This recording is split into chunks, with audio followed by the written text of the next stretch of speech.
I have always believed that there is a moment in every stadium when the truth finally steps out from behind the noise. It happens quietly, almost respectfully, as if the game itself understands that it must retreat before something deeper can be heard. When the final whistle cuts through the air and the crowd begins to spill toward the exits, there is a stillness that rolls across the field. It is the kind of silence that reveals the things no one ever notices during the chaos. The footsteps of the equipment crews, the low hum of the lights, the faint echo of a game that meant everything to the men who played it, and yet is already fading from memory. It is in this silence that the real storytellers begin their work. For decades, these storytellers lived in the shadows of the sport. They sat in cramped press boxes and cold locker rooms. They scribbled notes by hand and spoke in quiet tones. They wrote for newspapers that landed on porches before dawn, carrying their words into the lives of millions without ever attaching a recognizable face. Their power lived in the clarity of their sentences, not the attention their name could command. They shaped the way people understood the game, yet they never expected anyone to remember the person behind the paragraphs. They chased truth, not celebrity. They were trusted because they never seemed to want more than accuracy. But that era did not last. Somewhere along the line, the world changed. The silence after the crowd faded became a stage rather than a retreat. The voices that once whispered now carried through televisions, radios, digital feeds, and endless streams of commentary. The storytellers who had worked quietly for generations suddenly discovered the intoxicating pull of recognition. They were no longer anonymous observers. They had become personalities. They had become brands. They had become celebrities in a sport where fame had once belonged only to the men in uniform. And with that transformation came a new kind of power, one that could lift a player into glory or bury him beneath a narrative he never agreed to carry. I remember the moment I first understood how deeply that shift had changed the soul of football. It was late in the season, long after the rest of the country had begun to move on from a team that had fallen out of contention. The stands were half full. The weather was unkind. The players looked exhausted. But in the press box, something entirely different was happening. Reporters were not watching the field. They were tracking their feeds, comparing notes, studying reactions that were unfolding online in real time. The game itself had become secondary to the commentary surrounding it. The story had become more important than the sport. And the voices telling that story had grown louder than the sound of the crowd, louder even than the voices of the players who were still out there fighting through the cold. I began to understand that we were witnessing the end of a final season, not the final season of a team or a coach or a player.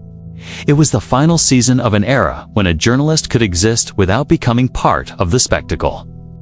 The final season when an observer could remain an observer. The final season when the truth could stand alone without being shaped by the person who delivered it. The era of quiet authority was closing, replaced by something far more complicated. A world where journalists navigated the same expectations once reserved for athletes. A world where influence was measured not by depth but by reach. A world where the need to be seen had the power to overshadow the need to be right. As the years unfolded, the transformation spread through every corner of the sport. There were journalists who resisted it. Men and women who believed that credibility came from restraint.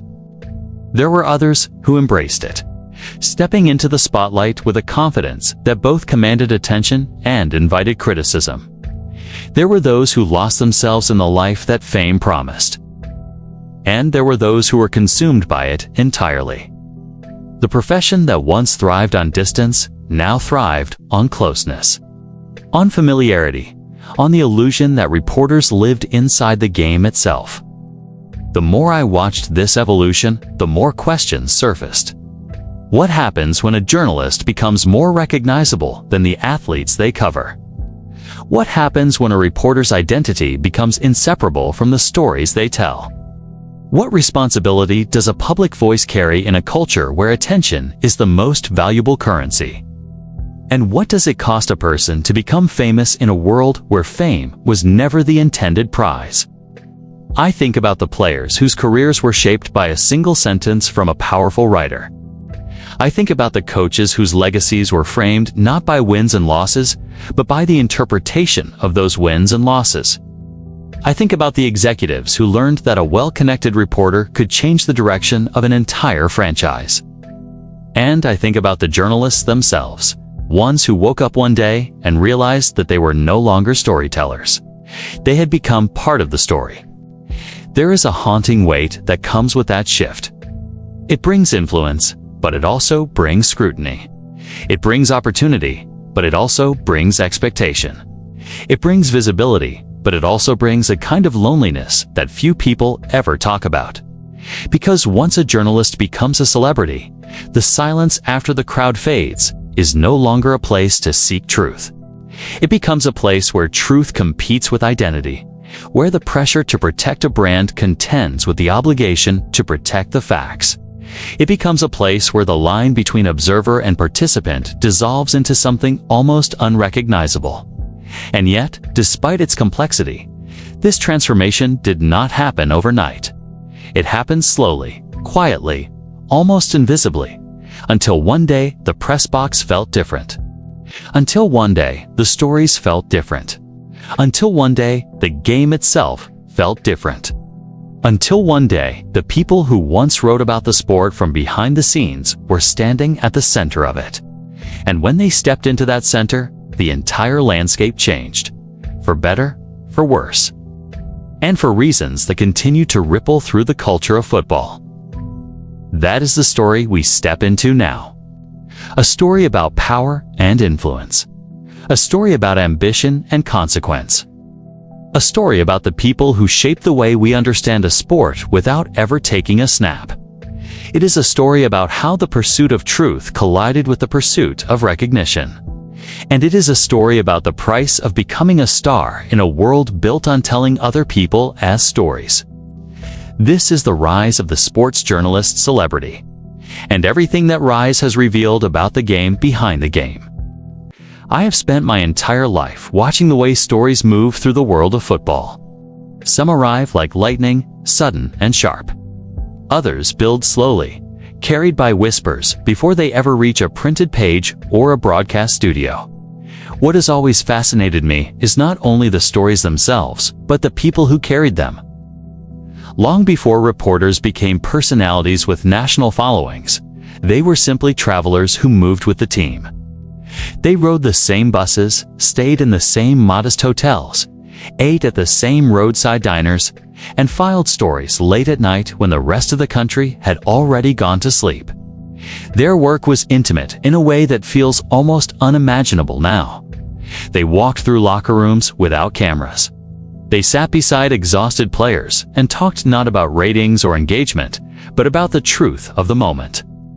They observed the game with a kind of closeness that required humility.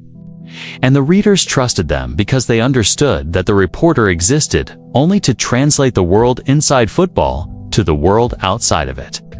As the league grew, the relationship between reporters and the game began to widen. Newspapers expanded their sports sections. Radio stations filled hours with game day analysis. Television networks realized that football had the power to bring in millions of viewers at a time.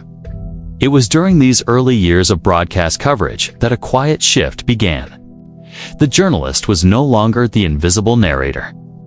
The journalist had become a public figure. Not yet a celebrity, but someone whose voice carried beyond the locker room. Millions of households began to recognize those voices, even when they did not yet recognize the faces behind them. Authority was no longer born from proximity. It was born from reach. Television changed everything. Television created personalities. It created expectation. It created a world where the reporter was not just the messenger. The reporter was part of the show. The commentary between plays became almost as important as the plays themselves. The analysis after the game sometimes overshadowed the performance that inspired it. Audiences began to lean not only on what happened, but on what they were told it meant. Narratives formed in real time, shaped by voices that were no longer anonymous. The journalist had entered the spotlight. In the decades that followed, this transformation accelerated with a speed that few people could have predicted. The arrival of cable sports networks brought a hunger for constant content. Journalists who once filed 1 or 2 stories a day were suddenly expected to produce opinions around the clock. They appeared on panels, morning shows, evening shows, halftime shows, post-game shows, and special reports. Their personalities became brands. Their styles became recognizable. Their influence became measurable. And the distance between observer and celebrity continued to shrink until it nearly disappeared. Then came the rise of digital media. The internet created a world where stories traveled faster than they could be confirmed. Social platforms rewarded speed over accuracy. Commentary became a competition. The journalist who delivered information first gained a kind of currency that changed the meaning of credibility. The chase for access intensified. The market for leaks grew. Many reporters found themselves balancing 2 identities. One identity was rooted in the duty of accurate reporting. The other identity was driven by the pressure to maintain visibility in a landscape that never stopped moving. The rise of the sports journalist celebrity entered its most powerful stage. In this new world, influence stretched far beyond the field. A single sentence from a respected reporter could shift betting lines, rattle front offices, ignite debates across the country, or force a team to respond before it had prepared a statement. A player having a difficult season could find his reputation shaped less by performance and more by interpretation. A coach on the edge of job security might discover that his future depended not on the owner, but on the tone of media coverage over a single weekend. The authority of the journalist had become a decisive force in the cultural landscape of the NFL. It was no longer enough to observe. The journalist had become a gatekeeper, a critic, a character, and at times an architect of the narrative. But influence has a price. With greater access came greater scrutiny. With greater visibility came greater vulnerability. The journalist, who had once walked unnoticed through the tunnels of stadiums, now carried the weight of public expectation. Every word was analyzed. Every opinion was challenged. Every error was magnified. The work demanded a level of focus and resilience that few people ever saw. The audience had become louder. The reactions had become sharper. The room for nuance had become smaller. And the pressure to remain relevant had become relentless. This documentary explores how that transformation happened and why it matters. It begins with the early beat reporters who shaped the foundation of sports journalism. It moves through the birth of the insider, the rise of television personalities, the conflicts that emerged between reporters, and the players they covered, and the era when journalists became household names. It examines the complicated relationship between journalists and the teams they follow. It analyzes the growing influence of digital media, the currency of leaks, and the ethical lines that became increasingly difficult to maintain. It looks at the emotional cost of becoming a figure whose identity is tied to constant visibility. It highlights the reporters who used their platforms to protect the integrity of the sport. And it investigates the league's own role in nurturing some voices while silencing others. Through each chapter, one truth emerges.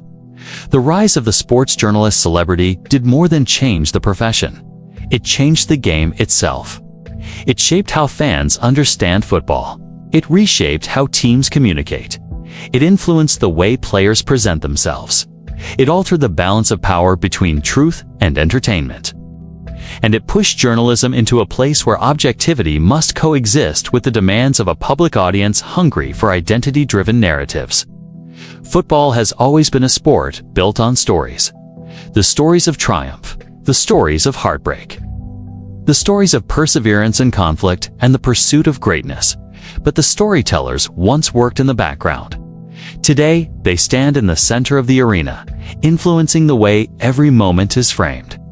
The rise of the journalist celebrity is not simply a shift in media. It is a shift in culture. It is a shift in authority. It is a shift in the very way the NFL is experienced. This introduction sets the foundation for the journey ahead. We will step inside the lives of early reporters who shaped the profession with integrity. We will confront the pressures and temptations that came with the pursuit of access. We will examine the relationship between fame and truth. We will study the evolution of the modern media environment, and we will look toward the future to understand how journalism may continue to shape the identity of the NFL itself. The road ahead is not simple. It is filled with triumph, conflict, and the constant question of responsibility. This documentary does not seek to celebrate or condemn. It seeks to understand. It seeks to illuminate the forces that shaped a profession, and in doing so, shaped the sport that millions love. It seeks to explore the cost of visibility and the consequences of influence. Above all, it seeks to reveal the truth behind the voices that defined the modern era of football storytelling. We begin now. I learned very early in my study of NFL history that before television lights, before sideline microphones, before the era of massive studios and multi-million-dollar debate shows, the true architects of the league's early mythology were not players or coaches. They were the men sitting in wooden press boxes with typewriters balanced on their knees. They were the first power brokers of the press, long before anyone thought a sports writer could be a celebrity. Their words traveled farther than the voices of the commissioners themselves. Their opinions shaped reputations that players carried for decades.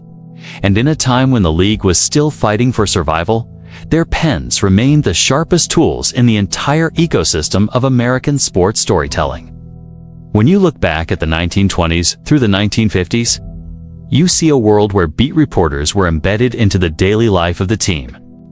They didn't just cover the league, they lived inside it. They stood shoulder to shoulder with linemen in muddy locker rooms, rode buses on overnight trips, sat in diners during losing streaks, and sometimes shared cigars with coaches after late-night film sessions. That proximity didn't merely breed familiarity, it produced influence. And influence, even in its earliest form, had a gravitational pull strong enough to shape public memory. Some of these early writers understood that the NFL needed narrative structure as much as it needed rules, referees, or paying customers. The league didn't yet have a national voice. It didn't command national attention. In fragmented local markets, it relied almost entirely on columnists who could transform a frozen field in December into something that felt like an American epic. The power these journalists held came from their ability to turn mundane plays into folklore, to immortalize certain players while relegating others to obscurity. Their voice was the league's voice, and that dynamic became the blueprint for journalism's future evolution. One of the defining features of early NFL journalism was the formation of quiet alliances. A reporter with steady access to a team became more than a storyteller. He became a gatekeeper. He decided which injuries were worth mentioning and which were better left implied. He chose which locker room disputes to amplify and which to bury. He crafted the image of the franchise's leadership, often presenting coaches as visionaries, even when their teams were barely holding together. And he developed personal bonds with players that sometimes protected them from criticism or, in other cases, magnified their flaws for the entire city to see. This wasn't merely beat reporting. It was influence disguised as objectivity. And it established patterns that the next century of sports journalism would replicate in far more visible ways. In those early decades, access was everything. A writer's seat on the team train meant the difference between reporting on whispers of strategic changes or being left to speculate from afar. The ones who earned the trust of coaches became the unofficial narrators of a franchise's identity. In cities like Chicago, Green Bay, and New York, reporters had nearly unchecked power to decide which storylines survived the editing room and which ones disappeared before dawn. They curated the public perception of athletic toughness, competitive spirit, coaching genius, and locker room dynamics. And because fans didn't have television replays or social media debates to counterbalance those narratives, The journalist's version of events became the definitive truth. That was the beginning of something consequential. It created a template where journalists weren't just covering the spectacle. They were essential participants in shaping it. Some used that power to elevate the sport. Others used it to cement their role as indispensable voices within their markets. And every one of them helped set the stage for a phenomenon that would eventually redefine the entire industry: the rise of the sports journalist as a recognizable public figure. Before that transformation, however, something else emerged that would become a defining trait of sports coverage: the subtle form of gatekeeping that determined who could become a star. A player gaining positive coverage early in his career might benefit from years of goodwill. Another who fell on the wrong side of a reporter's narrative could be framed as inconsistent, unfocused, difficult, or undisciplined, even if the truth was much more complicated. In an era without mass broadcasting, these descriptions weren't challenged. They crystallized into legacy. And in many cases, those reputations outlived the careers themselves. The early power brokers of the press walked a peculiar line between independence and partnership. On one hand, they needed to maintain credibility with readers. On the other, they relied on teams for information and survival. The result was a dynamic where the journalist existed inside a privileged circle while still maintaining the appearance of external analysis. The boundaries were thin, flexible, and negotiable, and that flexibility defined an entire generation of coverage. What makes this period so important is that it laid the groundwork for the journalist's eventual transformation from chronicler to celebrity. The early writers didn't have television cameras pointed at them. They didn't host shows, debate players, or spar with coaches on live broadcasts. But they built the infrastructure of influence. They showed that the storyteller could become a central figure in the sports ecosystem, and that audiences would return again and again to hear the next chapter. The blueprint they created didn't fade with time. It expanded, it intensified. It evolved from local columns to radio personalities, then to television anchors, and eventually to multimedia empires built around individual journalism brands. But those foundations, access, narrative shaping, alliance building, and the strategic control of information were all established in those early decades. They taught future generations that the journalists could wield power equal to, and sometimes greater than, the athletes they covered. As I reflect on this early period, I see more than just the dawn of NFL reporting. I see the first hints of the celebrity journalist culture that would emerge in the modern era. The first power brokers did not chase fame, but they discovered something even more enduring. That influence in sports media wasn't merely about describing the game, it was about defining its meaning.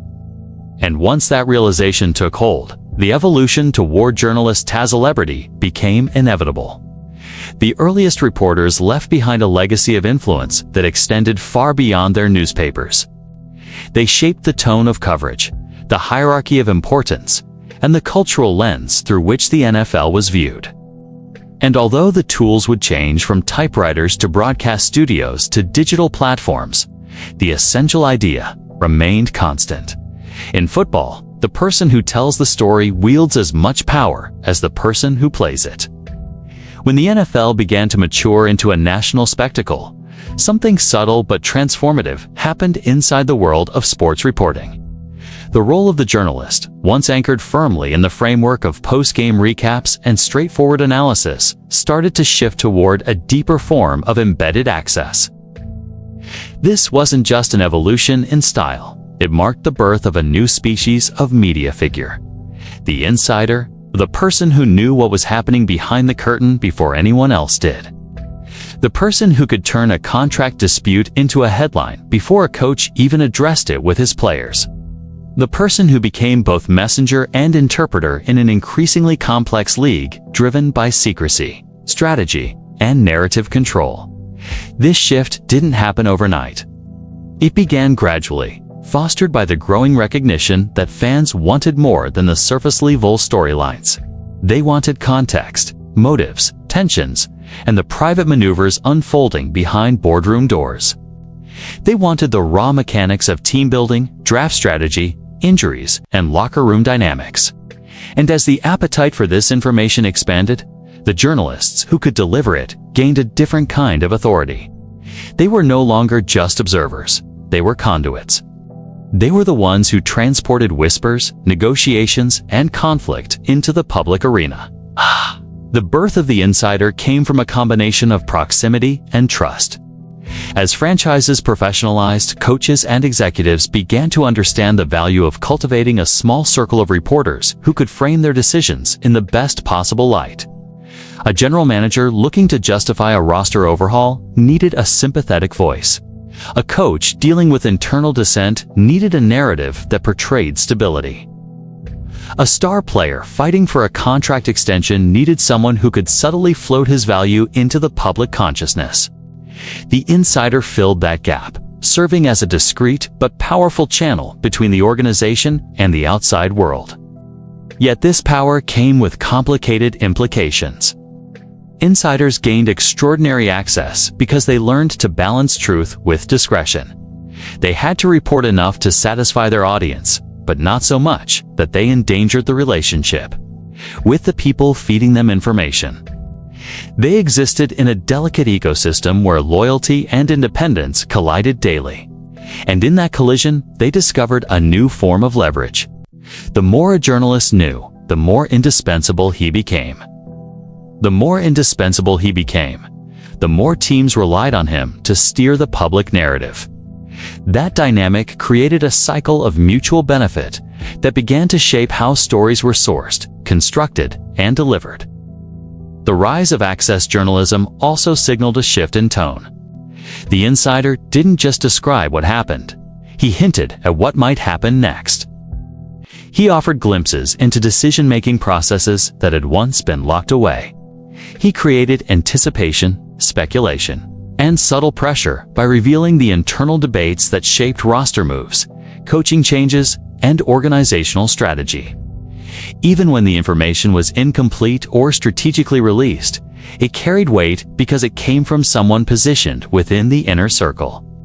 That perceived closeness made the insider's voice louder than traditional reporting ever could.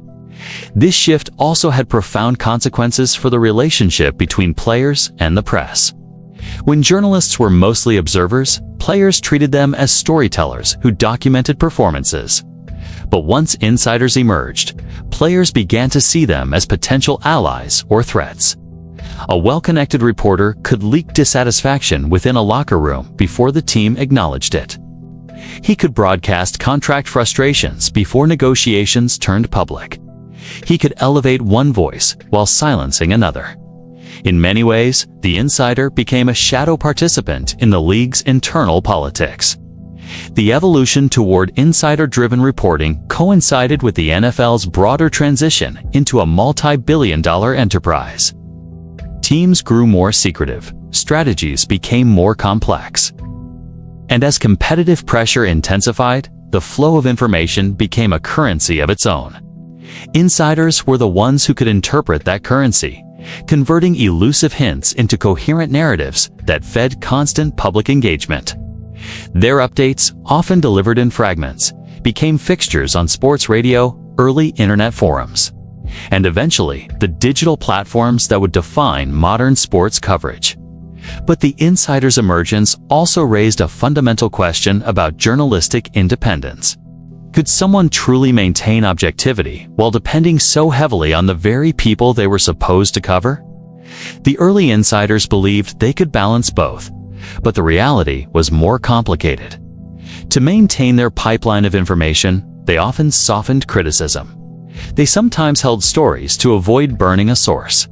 They occasionally framed narratives in ways that reflected the agendas of the executives whispering behind the scenes.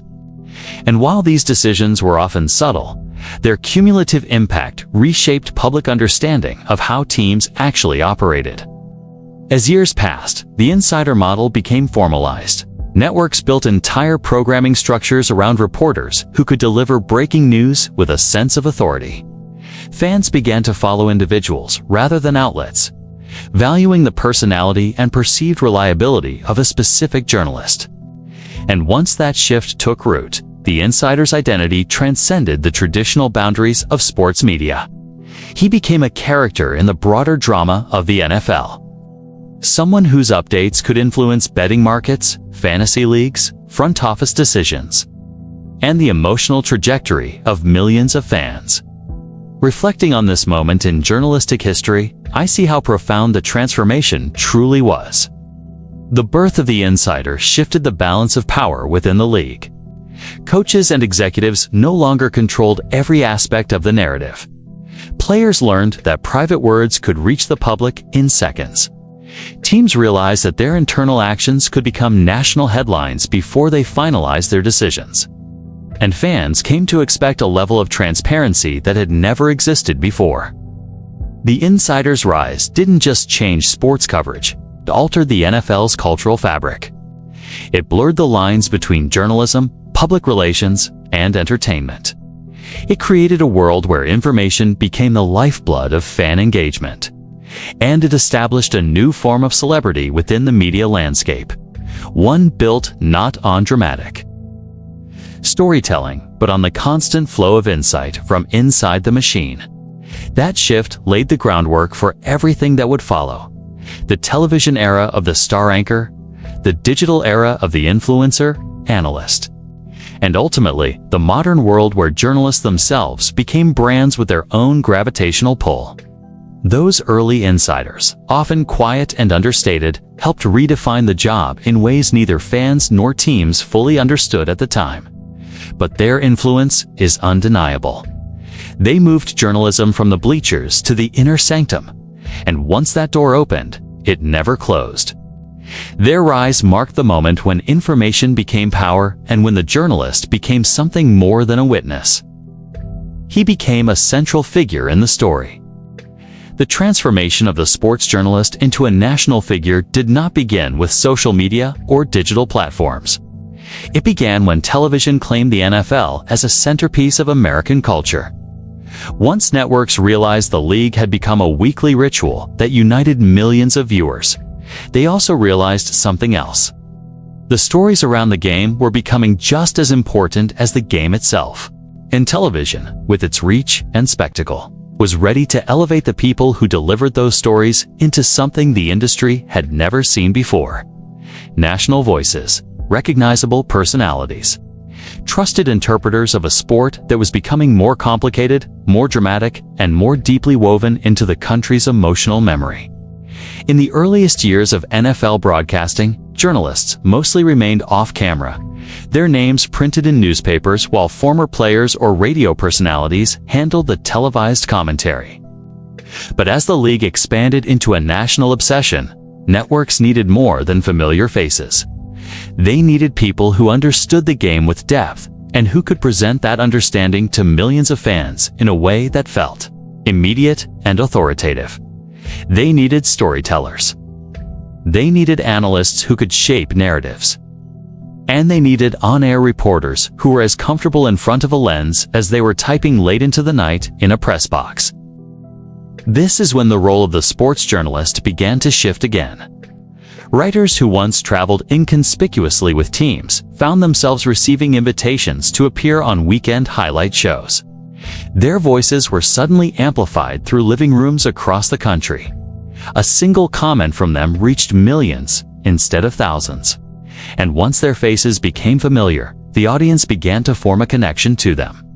They were no longer distant observers. They became characters within the larger narrative of the sport. ESPN accelerated this change more than any other entity. When the network launched its flagship news show, it created a national stage for sports journalists to deliver breaking stories, context, and commentary. Viewers became accustomed to seeing the same reporters night after night. They began to associate specific insights with specific personalities. And as the audience grew, so did the influence of the journalists themselves. A well-prepared segment on a contract negotiation could shape the tone of an entire week of league coverage. A pointed critique of a coach could turn local frustration into national scrutiny. A well-placed scoop could change public expectations for a team before the season even began. Television expanded the journalist's role beyond written analysis and elevated it into something closer to performance.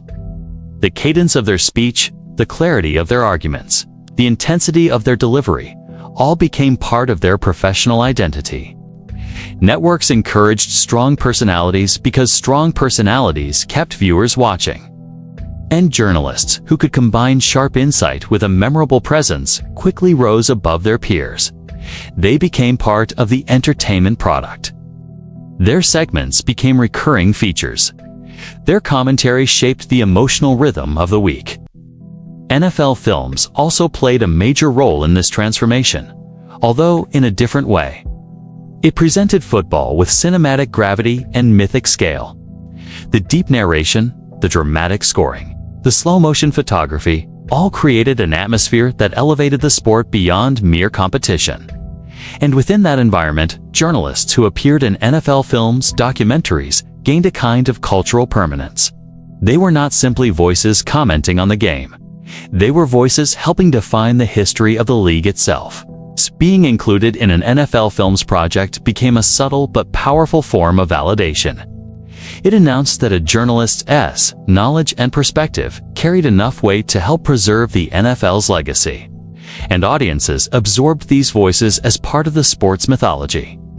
The journalist was no longer the person who explained what happened on Sunday. He became part of the collective memory of the NFL, someone whose words echoed through the emotional storylines of entire seasons. Network sports desks pushed this evolution even further. They began constructing entire shows around debate, personality clashes, and dramatic storytelling. Journalists were encouraged to take firm stances. They were encouraged to lean into their strengths as commentators. And as the competition among networks intensified, these journalists became branding tools. Their reputations attracted viewers. Their voices held commercial value. Their presence shaped the identity of the programs they worked on. This direct visibility gave journalists unprecedented influence. Their commentary no longer existed in print, where the pace of consumption allowed readers time to reflect. It existed in real time. It arrived with immediacy. It arrived with tone and emotion. And because it arrived visually, it connected on a level that print alone could not. A journalist who looked into the camera and delivered a sharp criticism felt more impactful than a sentence printed in a column. The audience responded not only to the content, but to the conviction with which it was spoken. That shift created a new type of sports journalist. One who understood that credibility required more than accuracy. It required presence. It required an ability to command attention. It required the skill to tell a story in a way that felt compelling even before the details were fully revealed. This journalist no longer lived behind the scenes. He lived on screen in front of millions, shaping the frame through which fans experienced the sport. Television also changed how franchises related to the media. Before this era, teams largely communicated through newspapers and post-game press conferences. But once journalists gained national platforms, coaches and executives recognized that one appearance on a major network could redefine public perception. They learned to court certain reporters. They learned to feed information strategically. And they learned that a well-placed narrative delivered by the right voice could generate support, sympathy, or pressure at precisely the moment they needed it. Some journalists resisted these shifting dynamics. They wanted to maintain the purity of their craft and avoid becoming part of the entertainment machine. Others saw the new world as an opportunity to expand their reach and influence. Many discovered that their audience now followed them individually, not just the outlets they worked for. And this reality planted the first seeds of the modern era where journalists became brands. Not just interpreters of the sport, but cultural figures capable of shaping the national conversation. Television elevated sports journalists in ways they could never have achieved through print alone. The medium gave them visual presence, emotional resonance, and a connection to fans that reshaped the boundaries of the profession. It allowed them to guide narratives in the moment, delivering context and reaction with immediacy. It pushed them into a realm where their voices carried as much weight as the voices of coaches and players. And it began the process of transforming sports journalism into a form of personality-driven storytelling. Looking back, this period marked a turning point. Once television embraced sports journalists as on-air figures, the profession could never return to what it had been. The quiet anonymity of the beat writer faded into history. The selective power of print gave way to the constant presence of broadcast. And the journalist became a familiar silhouette in the weekly ritual of football. A person whose insights shaped the emotional landscape of fandom. A person whose credibility could influence league-wide narratives. A person who no longer stood outside the story but lived within it. This era set the stage for everything that followed.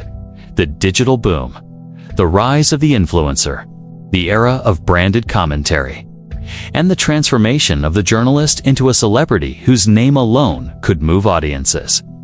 Television did not simply report the NFL. It built a new class of voices around it. Voices that became indispensable to the sport's identity. Voices that helped turn the league into a cultural giant. As the influence of journalists expanded and their presence grew more visible, an equally powerful undercurrent of resentment began to form among the players whose stories they were telling. For decades, players had viewed reporters as necessary parts of the football ecosystem. They accepted that journalists chronicled wins and losses, praised performances, and occasionally delivered hard truths. But as journalists evolved from observers into personalities, many players began to feel that the balance had shifted. They sensed that some reporters were no longer documenting the game. They were shaping it. They were molding narratives that sometimes felt more like entertainment than truth. And with that shift came frustration, anger, and in some cases, a deep feeling of betrayal. I remember hearing players describe their early interactions with certain journalists long before cameras captured every moment. They talked about how a writer would sit beside them in a quiet locker room after a loss, notebook in hand, promising to capture their words accurately. But the next morning, the headline felt sharper than the conversation they remembered. The tone felt harsher. The story felt angled toward controversy. Players understood that newspapers needed to sell and broadcasts needed to hold attention, but they wondered why their vulnerability had become a commodity. They wondered why their honesty could be used as fuel for a storyline they never agreed to. One player once said privately that talking to reporters felt like handing someone a loaded question and hoping they would choose not to pull the trigger. Another described the tension of answering simple questions while knowing that a single misinterpreted phrase could follow him for years. The relationship between players and journalists became more complicated with every broadcast, every article, and every television segment. And as the journalist's profile grew, so did the player's fear of being reduced to a storyline rather than a person. Some of the most intense resentment came from players who felt misrepresented in emotionally charged moments. A star running back once confronted a journalist after a story portrayed him as selfish for skipping voluntary off-season workouts. He explained that his absence had nothing to do with ego. His child had been ill, and he was struggling privately. But the story painted him as unreliable, and fans responded with anger. He later said that he believed the journalist had chosen the more dramatic narrative because it generated attention. He felt that his humanity had been ignored in favor of a cleaner headline. Another example came from a veteran linebacker who had spent more than a decade building a reputation as a leader. Late in his career, when the team began to decline, a prominent reporter described him as a fading presence. The linebacker claimed he had never granted an interview to that journalist. He believed the story relied on anonymous sources who knew far less about the locker room than the article suggested. Years later, he said that a single national segment did more damage to his reputation than any mistake he made on the field. It shaped how fans saw him, shaped how teams evaluated him, and it shaped the tone of the final chapter of his career. Some of the resentment came from cultural misunderstandings. Players from marginalized backgrounds often felt that their stories were told through a lens that lacked context or sensitivity. When they spoke with passion, they were described as emotional. When they expressed dissatisfaction, they were labeled as divisive. When they requested honest consideration during contract talks, they were characterized as greedy. They wondered why journalists could express strong opinions on television without being judged, yet players were often criticized for showing even a fraction of that emotion. There were also players who felt exploited by the insider culture that had grown around the league. The moment access became currency. Some players felt as though certain reporters viewed them not as human beings, but as sources who could advance a career. A young quarterback once revealed that he stopped speaking to several reporters after he noticed that conversations he believed were informal became topics on national segments. He said he never agreed to share those details publicly, and he felt blindsided when they appeared as commentary that shaped narratives about his personality and work ethic. Some feuds became public. A star wide receiver once confronted a prominent journalist. During training camp, after feeling unfairly portrayed as a locker room distraction, he claimed the reporter had built a storyline around him without speaking to the teammates who respected him. He accused the journalist of manufacturing drama for the sake of attention.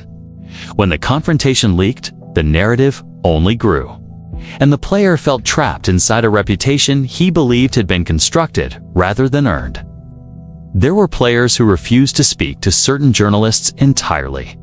They believed it was better to say nothing than to risk being misquoted or misinterpreted. Some locker rooms kept mental lists of reporters who were trusted and those who were not. Veterans advised rookies on whom to avoid, whom to approach cautiously, and whom to treat with guarded professionalism. The divide between the athletes and the storytellers widened as journalists became more visible, more influential, and more incentivized to stand out in an increasingly competitive media landscape. Yet for all the tension, many players acknowledged a complicated truth.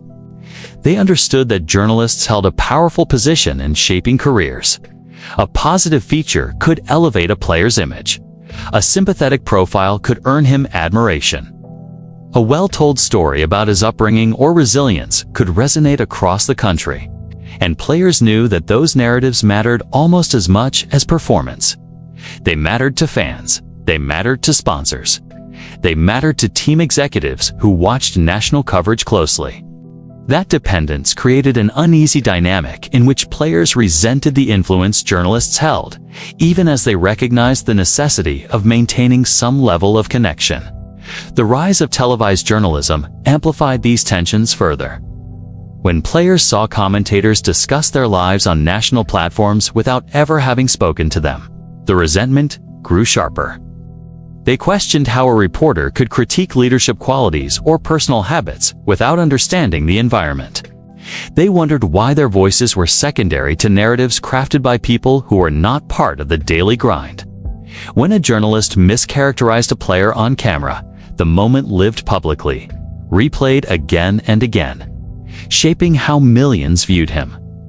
Some players tried to defend themselves publicly, but often that only intensified the controversy. A few attempted to clarify statements or correct narratives, only for those clarifications to spawn additional stories. Others chose silence, believing it was safer to let the moment pass.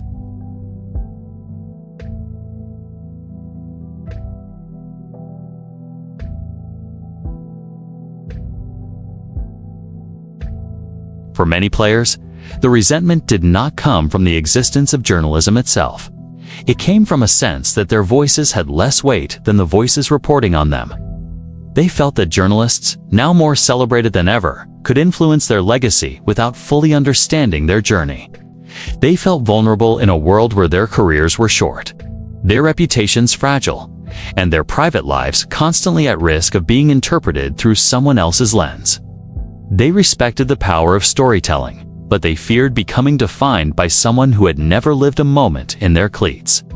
That tension defined an era where the journalist became a visible figure in the ecosystem of football. Players understood the importance of media, but they questioned the fairness of the growing imbalance. They asked themselves whether journalists were still documenting their lives or whether their lives were becoming tools for journalists seeking prominence. And that question would only grow louder as the media landscape continued to shift toward personalities, branding, and constant analysis. The NFL was never just a game. It was a stage, and the people who narrated it eventually became stars themselves. In the era of broadcast television and cable expansion, journalists who once filed discreet columns or reported quietly from the sidelines were suddenly thrust into the national spotlight. Their names appeared alongside scores and highlights. Their opinions shaped public perception, and their visibility became a form of currency that rivaled the value of the players whose performances they covered. These were the first true celebrity reporters, men and women who built media brands on personality, insight, and authority, and who transformed sports journalism into something that was part reporting, part entertainment, and entirely influential. It began subtly. A journalist who had consistently broken news or provided expert analysis on a team's strategy would be invited onto national broadcasts. One appearance led to another. Soon, networks recognized that audiences were tuning in as much for the reporter's voice and perspective as for the game itself. Viewers began to form attachments. They trusted certain analysts. They anticipated their commentary. And they identified with their mannerisms, their style, and the way they framed narratives. The journalist had become a familiar presence, a personality in a nation increasingly captivated by football and its human stories. These personalities were not just commentators, they were architects of cultural relevance. They taught fans how to interpret the league. They highlighted stories that might otherwise have gone unnoticed.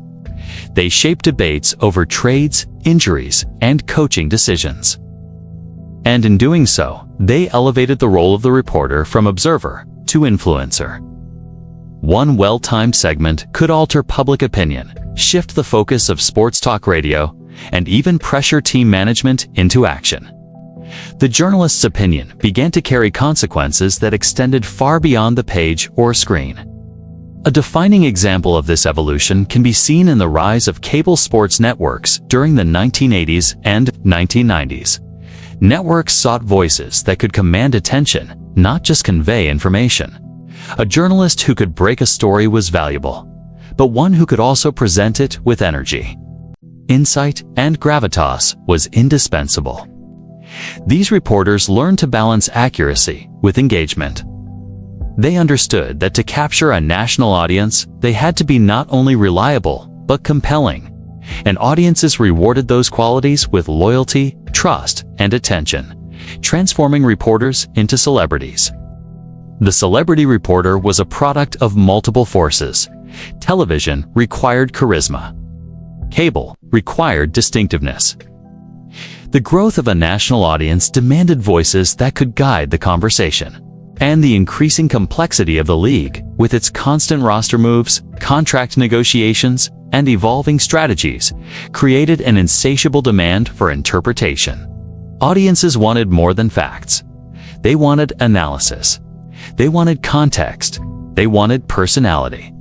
The journalists who recognized this opportunity quickly built platforms that made them indispensable, not only to viewers, but to the very institutions they covered. As their influence grew, these journalists began to create personal media brands. They were no longer simply part of a network. They were associated with a particular style of reporting, a particular set of insights, and a recognizable presence that could transcend a single program. Their names became shorthand for authority. A phrase like "reported by name" or "according to name" carried weight that could rival the coverage of major sports outlets. Audiences learned to differentiate between analysts, insiders, commentators, and journalists who had cultivated credibility over decades of work. These distinctions were subtle but meaningful, establishing hierarchies of trust and influence within the profession. The celebrity reporter also introduced a new economy of fame into the world of sports journalism. In addition to professional credibility, visibility created opportunities for book deals, speaking engagements, and expanded multimedia presence. Their work on television elevated their earning potential far beyond the salaries of print reporters from previous decades. The recognition of their name and the value of their audience reach became assets in negotiations with networks, publishers, and advertisers. This economic dimension transformed journalism from a vocation focused primarily on reporting into a career in which personality, reputation, and brand management became central. With recognition came pressure. Celebrity reporters were constantly scrutinized, their insights debated, and their credibility questioned. A misstep on air could reverberate nationally. A poorly sourced story could damage both their reputation and the trust of the audience. And because their visibility meant that their opinions influenced players, coaches, and even league decisions, the stakes were always high. Maintaining credibility required a careful balance of access, integrity, and performance. Every appearance, every segment, and every article became a test of skill and judgment. This new class of journalists also changed the dynamics between the press and the teams. A celebrity reporter's words could shape public perception of a coach's strategy or a player's character. A statement made on a national broadcast could amplify internal conflicts, generate fan outrage, or pressure executives to act. Players and coaches had to navigate the heightened influence of these voices. They became conscious that every interaction with a reporter had the potential to reach millions, and that the framing of their statements could have career-altering consequences. The celebrity reporter was now a central figure in the power structure of the sport, wielding influence that was both visible and immediate. The rise of celebrity journalists also impacted the audience's relationship with football. Fans no longer relied solely on personal observation or team statements to understand the game. They relied on trusted personalities to interpret events, highlight trends, and contextualize developments. Their loyalty extended beyond the team to the journalists themselves. They debated opinions, anticipated scoops, and followed reporting as if it were part of the weekly spectacle. This transformation changed not only the way stories were consumed, but the way the game was experienced emotionally, socially, and culturally. Looking back, the period that saw the emergence of the celebrity reporter was pivotal. It transformed journalists into cultural figures who could not only narrate events but shape their meaning. It redefined the boundaries of the profession. It altered the balance of power between players, teams, and the media. And it established a precedent for the modern era, where journalists exist simultaneously as informers, entertainers, and influencers. The era of the celebrity reporter demonstrated that credibility, visibility, and personality could coexist, and that a journalist's voice could become as central to the NFL's identity as the players on the field. The rise of the household name journalist marked a fundamental shift in the sports ecosystem. It was no longer enough to simply report facts. The journalist had to convey insight, interpret context, and cultivate a recognizable voice that audiences trusted and engaged with regularly.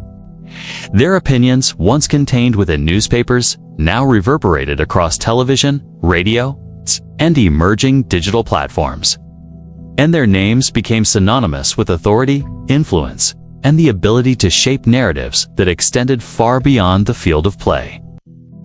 In the world of sports journalism, information is power, and power is currency. By the time journalists became household names, a subtle but profound shift had occurred. Access alone was no longer enough. The modern NFL reporter, now operating within a landscape dominated by national broadcasts and cable networks, understood that the speed and exclusivity of information determined influence. Insider details, speculative analysis, and even carefully sourced rumors became commodities as valuable as the stories themselves. Reporting had become a competitive sport in its own right, one in which breaking news could elevate a journalist's reputation overnight, while delay or misreporting could erode credibility faster than a botched game-winning play. The rise of rumor as a tool in the journalist's arsenal was both inevitable and strategic. Teams operated within highly secretive structures. Playbooks were guarded, personnel decisions were cloaked in private deliberations, and contract negotiations were conducted behind closed doors. In this environment, any leak, no matter how small, could be transformative. A reporter who obtained a tip about a trade, an injury, or a contract dispute held a form of leverage that extended far beyond the printed column. That leverage was seductive. It offered a chance to define narratives before coaches or executives even spoke publicly, and it established the journalist as indispensable to audiences, fans, and colleagues alike. The pressures to secure and disseminate information created new dynamics within the newsroom. Journalists competed not just for stories, but for timeliness. In a culture that increasingly valued immediate, real-time reporting, the first to broadcast a piece of insider knowledge was often the one remembered. Networks rewarded exclusives with more airtime. Audiences rewarded speed with loyalty. And in an age before social media's instantaneous feedback loops, breaking a scoop on television or a cable segment carried the thrill of being first to shape a national conversation. The incentive structure encouraged risk-taking, innovation, and sometimes ethical compromises. Leaks became a form of signaling. A carefully placed story could sway public opinion, apply pressure to management, or manipulate contract negotiations. Players and coaches quickly understood that information, once in the hands of a journalist, could influence perception, morale, and even decision-making. Some executives quietly fed journalists details to test public reaction.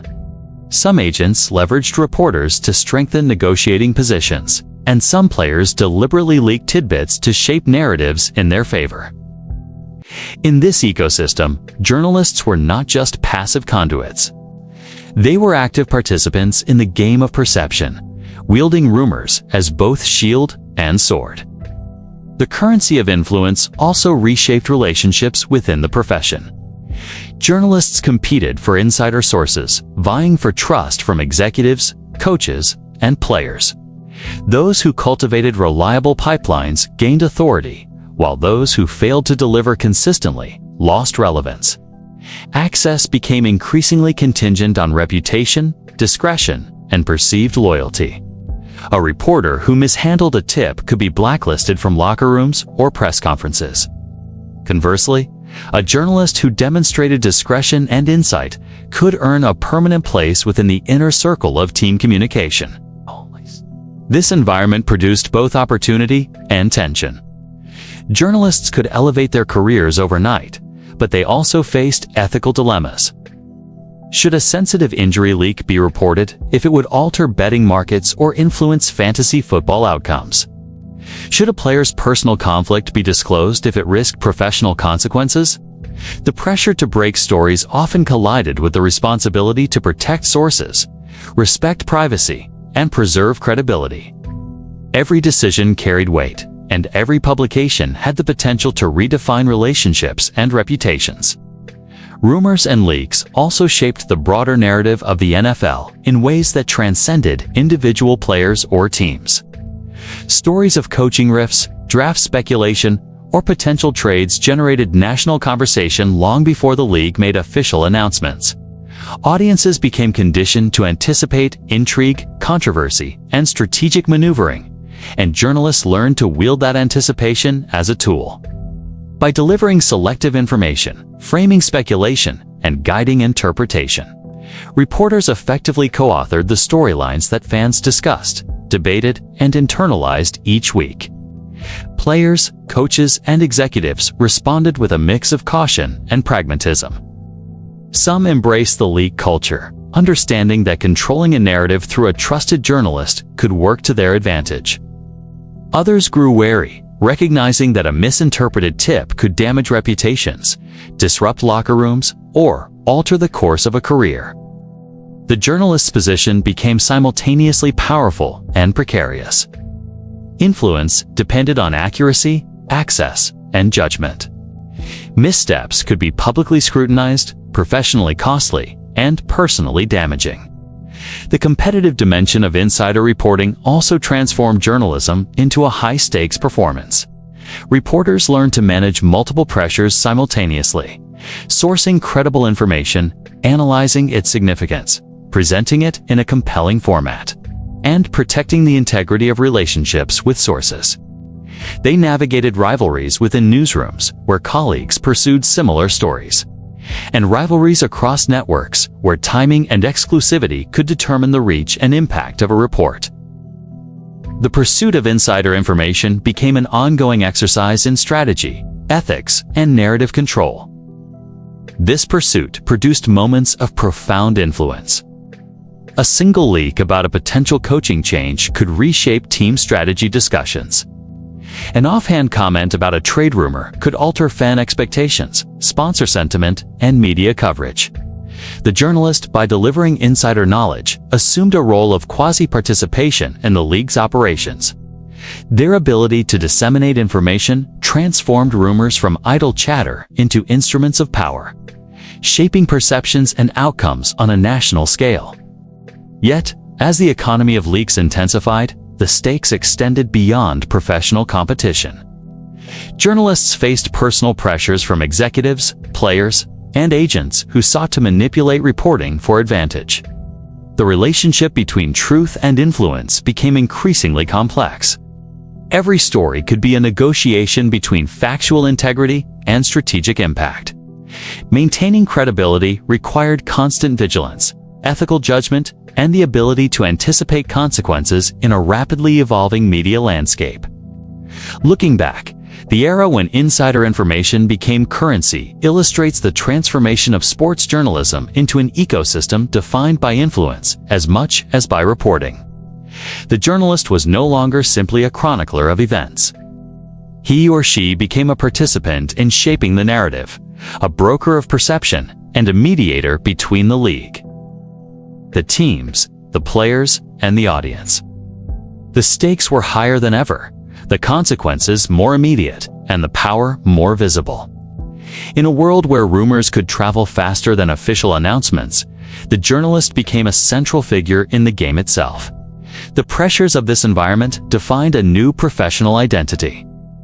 The modern sports journalist had to be fast, accurate, engaging, and ethically sound. They had to navigate sources, audiences, and networks with skill. They had to understand that their work carried the weight of influence, not just information. And they had to recognize that in the NFL, as in any competitive domain, controlling the story was as vital as understanding the play. The influence of the modern sports journalist extended far beyond reporting scores or summarizing games.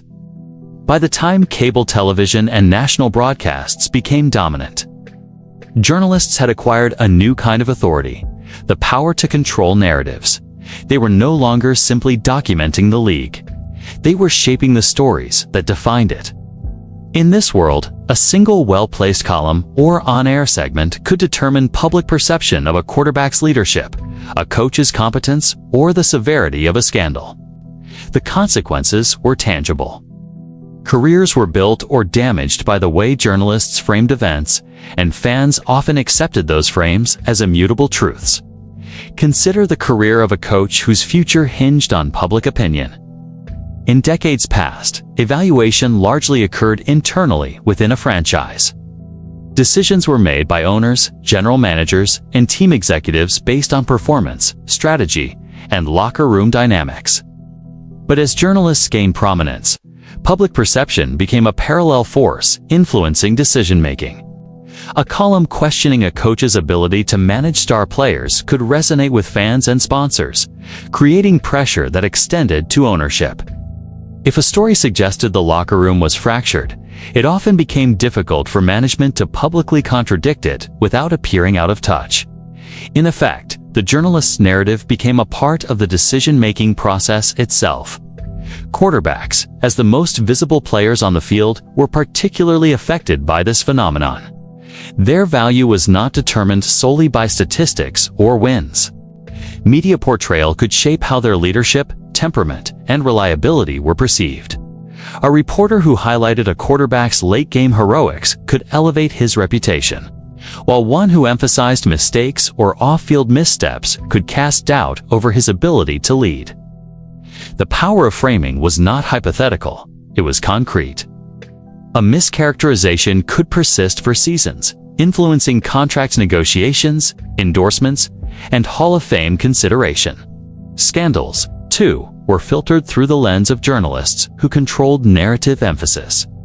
When off-field incidents occurred, journalists determined which details were highlighted, which voices were amplified, and which angles were pursued.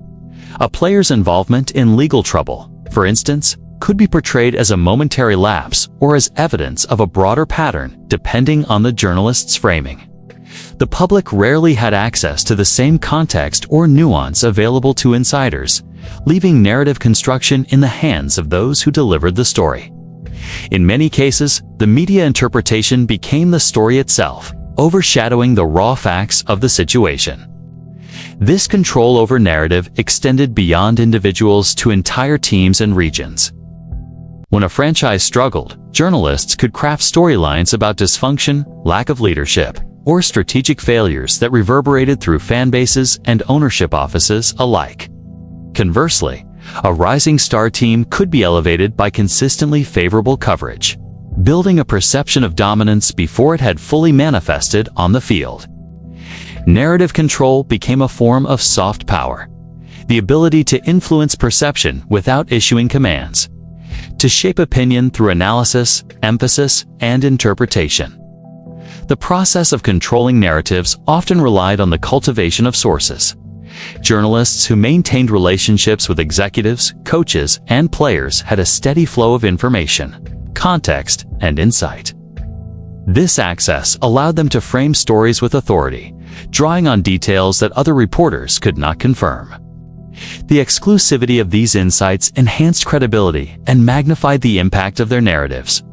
Audiences trusted journalists with access, assuming that their perspective reflected deeper knowledge of the league. This trust, once earned, became a tool for shaping stories on a national scale. Framing extended to the tone and timing of reporting. A segment aired immediately after a major loss, highlighting a coach's decision-making mistakes, could create a lasting perception of incompetence. Conversely, a carefully timed piece emphasizing a team's resilience or a quarterback's poise could mitigate criticism and build goodwill. Journalists became acutely aware of the influence of narrative arcs, learning to shape stories not only for content, but for emotional impact. They understood that the order, context, and emphasis of reporting could determine whether a figure was celebrated, vilified, or forgotten. Some players recognized the power of journalists and sought to influence narratives proactively. They cultivated relationships, provided selective access, and even offered insights designed to frame themselves positively. Others resisted, attempting to control their image through silence, press releases, or social media. Yet the fundamental reality persisted. Journalists occupied a gatekeeping role, deciding which stories gained prominence and which faded into obscurity. Their perspective was not neutral. It was interpretive, analytical, and editorialized, often shaping careers more significantly than on-field performance alone. Ownership and management also adapted to the power of media narratives. Executives learned that a well-managed relationship with influential journalists could serve as a strategic tool. Positive framing could calm fan unrest during rebuilding phases, while critical coverage could be leveraged to justify firings, trades, or strategic shifts. In this way, narrative control became intertwined with organizational strategy, with journalists serving as both observers and silent partners in the league's evolving dynamics. The tension inherent in this power created a complex ecosystem.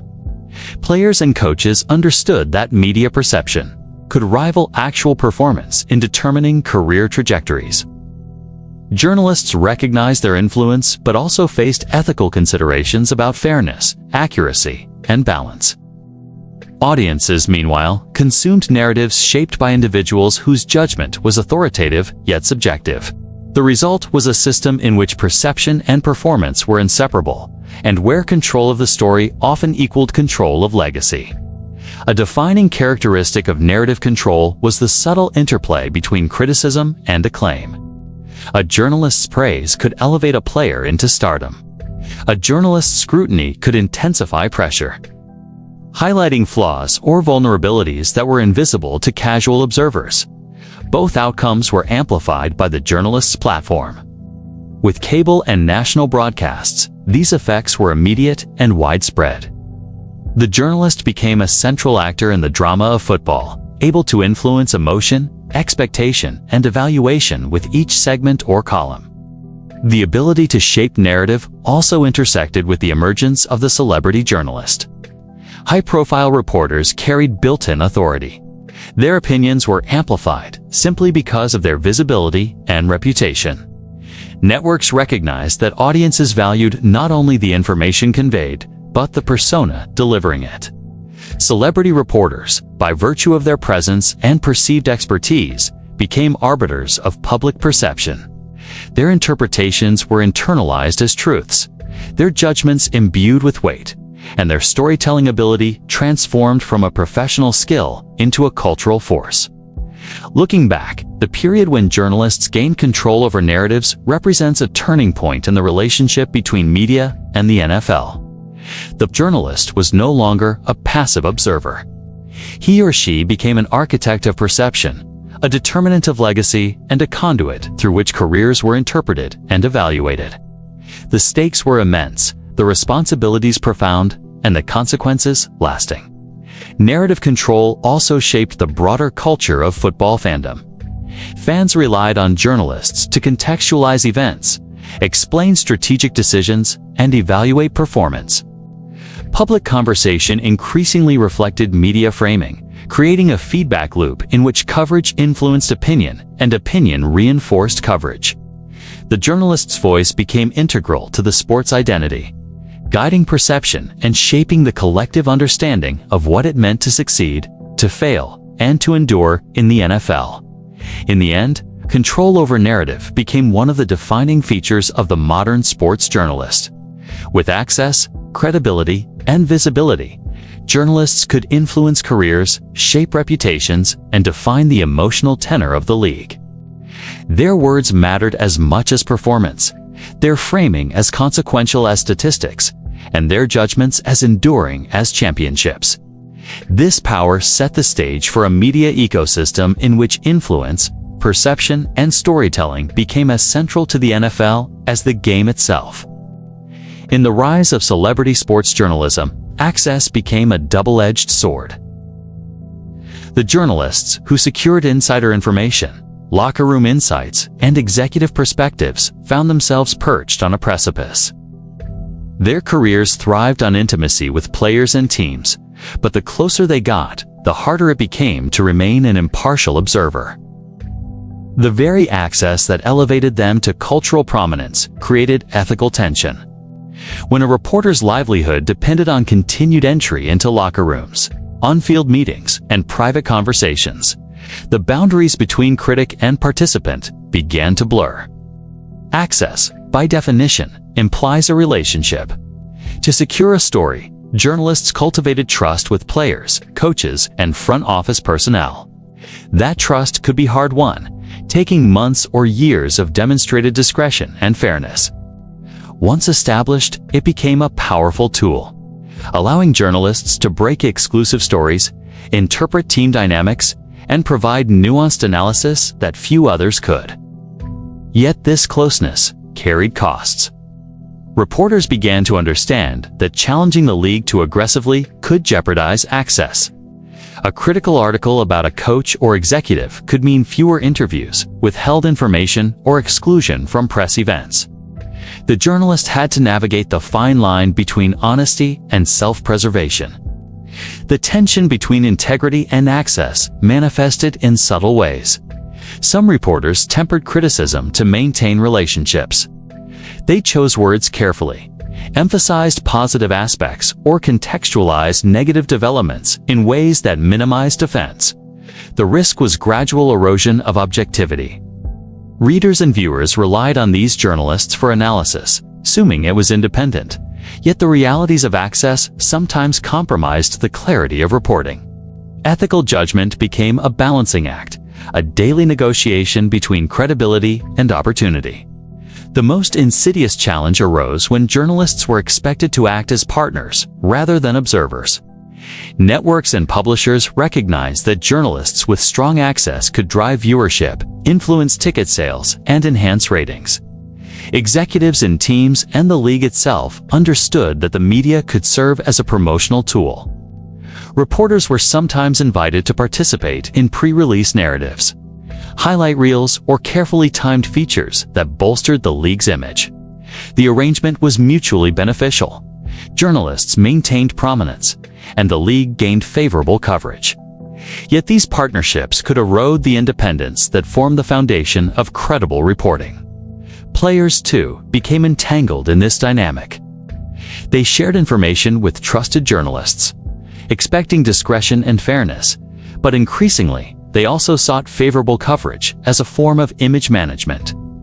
Agents and representatives began coaching players on how to present themselves to influential reporters, recognizing that media portrayal could affect contracts, endorsements, and public perception. In this ecosystem, journalists were no longer neutral observers. They were participants in a web of influence where truth, narrative, and access collided. The pressures of access also influenced editorial choices. Journalists faced constant decisions about what to publish, what to withhold, and how to frame stories to maintain relationships while remaining credible. A story exposing a coach's questionable decision-making might be factually accurate. Yet its publication risked alienating sources critical for future reporting. Reporters learned to weigh the immediate value of a scoop against the long-term benefits of sustained access. These calculations introduced a quiet but pervasive ethical tension. As career considerations intersected with public responsibility, ethical erosion was rarely abrupt. It happened incrementally. A writer might downplay criticism once, avoid publishing a sensitive detail another time, or frame a story in a more favorable light to protect a source. Over time, these compromises could accumulate, shaping coverage in ways that subtly favored insiders or protected personal relationships. Audience perception remained largely unaware of these compromises, assuming the journalist's analysis reflected unvarnished truth. The consequences were significant. Reporting could be accurate but incomplete, influential yet subtly biased. The blurred lines extended to social media, where journalists now operated in real time, engaging directly with fans, players, and teams. Tweets, live commentary, and online interactions heightened visibility but also increased scrutiny. A misjudged post could undermine credibility, alienate sources, or generate backlash. The immediacy of digital platforms intensified the tension between access and ethics. The same platforms that amplified influence also magnified the consequences of ethical lapses. There were moments when access created more than ethical tension, it created complicity. Some journalists found themselves defending decisions or actions they privately questioned, rationalizing that maintaining relationships was essential to continued reporting. They became enmeshed in a system in which silence, selective reporting, or positive framing was sometimes rewarded more than transparency or critique. The very structures that enabled influence also demanded concessions, creating an environment in which objectivity and loyalty were constantly negotiated. The stakes were further complicated by competitive pressures. Journalists understood that peers were vying for the same access. A single misstep could mean losing exclusives to a rival, diminishing relevance, or facing public criticism. Networks and publications demanded scoops, ratings, and stories that engaged audiences, incentivizing journalists to prioritize access over unvarnished critique. In this context, ethical compromises were not merely personal choices. They were structural pressures baked into the ecosystem of modern sports journalism. Despite these challenges, many journalists navigated the tension successfully. They maintained relationships without sacrificing credibility, balanced critique with access, and cultivated an authoritative voice. But the risk was ever present. For every reporter who managed to preserve integrity, others slipped into subtle patterns of complicity, where stories became curated rather than independent. and analysis was tempered by proximity to power. The allure of access, combined with the visibility and fame that accompanied it, created conditions in which even seasoned professionals could falter. The dark side of access is not merely historical. It remains a defining challenge of contemporary sports reporting. In an environment where celebrity journalists, insider information, and audience demand converge, the pressures to compromise are constant. Every interaction with a player, coach, or executive carries potential influence. Every story has implications for relationships, credibility, and narrative control. And every decision reflects the ongoing negotiation between independence and intimacy, between reporting the truth and preserving the channels that allow truth to reach the audience at all. Ultimately, access is both a privilege and a vulnerability. It provides unparalleled insight, authority, and influence, yet it carries an inherent risk of ethical erosion. The journalists who navigated this terrain shaped the perception of the NFL, influenced careers, and redefined the boundaries of the profession. Their work demonstrates the power of proximity, but also the fragility of objectivity when influence and intimacy converge.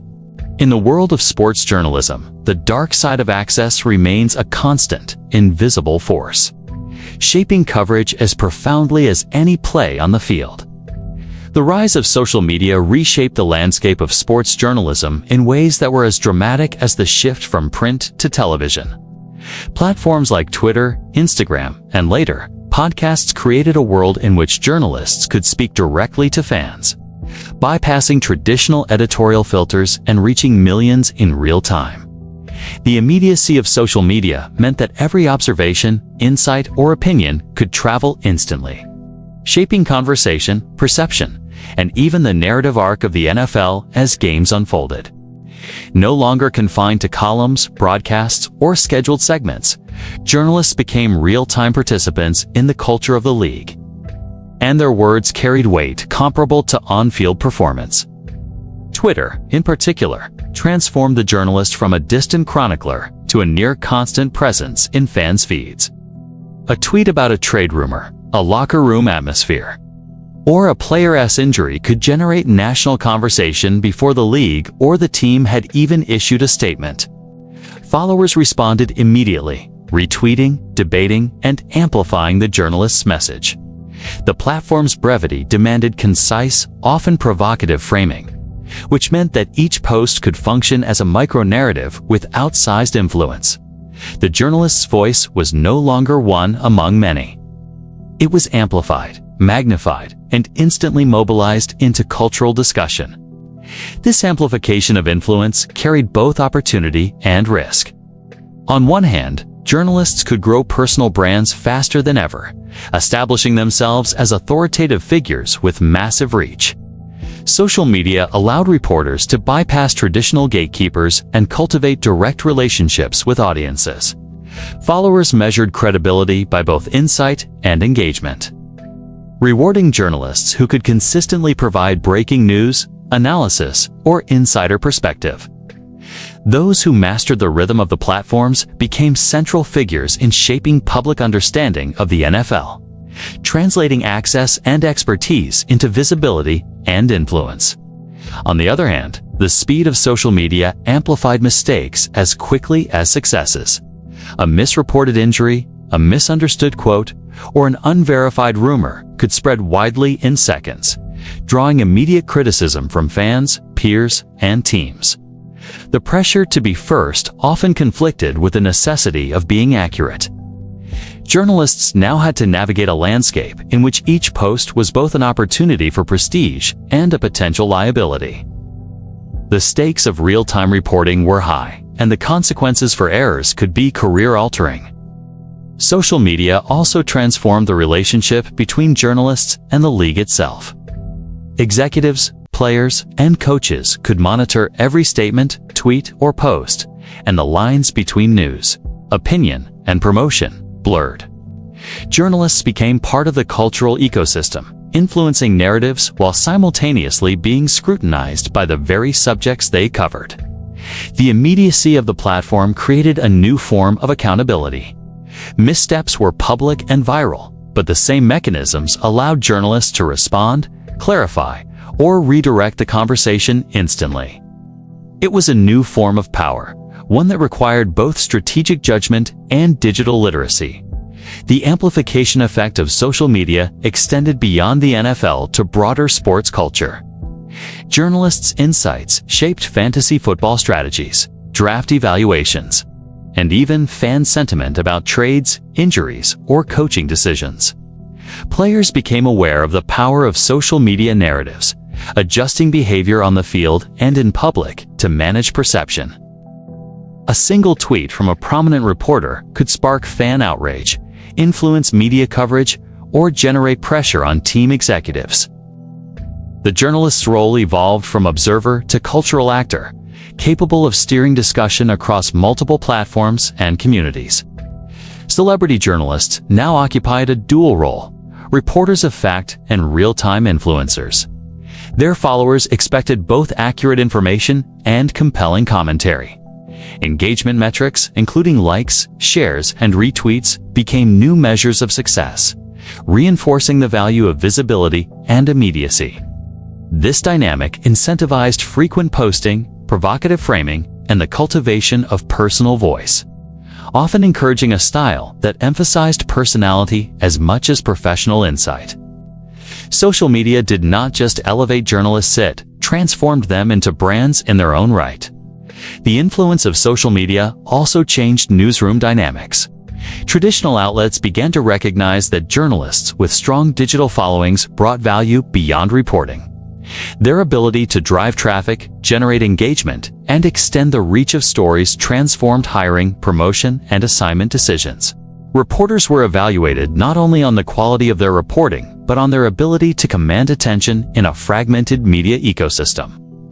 Social media followings became assets as tangible as access to sources or scoops, reflecting a new economy of influence in which visibility and brand equity mattered as much as journalistic skill. At the same time, the platform created ethical and professional challenges. The informal nature of social media often blurred the line between personal opinion and professional reporting. Journalists were now public figures in their own right, and every statement carried weight. Opinions could be misinterpreted, insider knowledge could be exposed inadvertently, and tone could be misconstrued, all with immediate public consequence. Maintaining credibility required careful calibration of voice, content, and timing. A balancing act that had never existed in the same way during the print or early broadcast era. The amplification of fame also intensified the stakes of insider reporting. Leaks, rumors, and exclusive information circulated faster, reaching wider audiences almost instantly. The journalist's ability to break news first became even more consequential, as audiences expected immediate updates and real-time context. Mistakes or misjudgments were magnified, and rival reporters and outlets competed fiercely for attention. In this environment, influence became both an asset and a liability, a currency that could elevate careers or expose vulnerabilities in equal measure. For players, social media provided a parallel arena of influence, but one often mediated by journalists. A well-timed comment from a reporter could frame a player's public persona, amplify praise, or magnify criticism. Public perception was increasingly shaped by the interplay between journalists' posts and audience reaction. Players and teams learned to monitor these dynamics closely, recognizing that controlling narrative required engagement with social media currents as much as performance on the field. Journalists were no longer simply chroniclers. They were catalysts, shaping the rhythm of conversation and, by extension, the culture of the league itself. In retrospect, the social media era accelerated trends that had been developing for decades. The celebrity journalist became an immediate and persistent presence in fans' lives. Influence was no longer measured solely by print, circulation, or broadcast ratings, but by followers, engagement, and virality. Insider information, once a slow-moving advantage, became instantaneous currency, and the power to shape perception and narrative grew exponentially, creating a new form of cultural authority. The emergence of social media also underscored the fragility of influence. In a world where every statement is permanent and searchable, mistakes carry long-term consequences. Trust is gained gradually, but can be eroded in an instant. Ethical judgment, once mediated primarily by newsroom standards, now extends to public, real-time scrutiny by audiences worldwide. Journalists must navigate both traditional responsibilities and the demands of a networked, participatory, and highly reactive media environment. Ultimately, social media transformed the journalist into a real-time celebrity, capable of shaping narratives as games unfolded, as trades were rumored, and as controversies erupted. The speed, reach, and intensity of the platforms amplified both influence and responsibility. In this environment, every word matters, every post resonates, and every story becomes part of an immediate and collective cultural conversation. Social media did not just extend the journalist's platform. It redefined the role itself, elevating reporting into performance, analysis into narrative creation, and influence into instant fame. The line between reporting and personal branding blurred with unprecedented clarity in the digital age. Journalists, once measured solely by accuracy, insight, and credibility, increasingly became content creators, influencers, and curators of public perception. The rise of social media, podcasts, and network-driven multi-platform exposure transformed reporters into personalities whose value was no longer tied solely to the stories they broke, but to the reach, engagement, and loyalty they commanded. Influence, visibility, and the ability to cultivate audiences became as central to success as sourcing, verification, and analysis. This evolution was not abrupt, but a gradual metamorphosis. Traditional reporters were trained to observe, to investigate, and to document. They relied on relationships, interviews, and first-hand observation to craft narratives that were authoritative, yet restrained. The audience trusted them because their primary currency was truth. With the emergence of social platforms and the demand for constant content, reporters were compelled to adapt. Objectivity remained a foundational principle. But the mechanisms of engagement demanded a personality, a recognizable voice, and an identifiable style.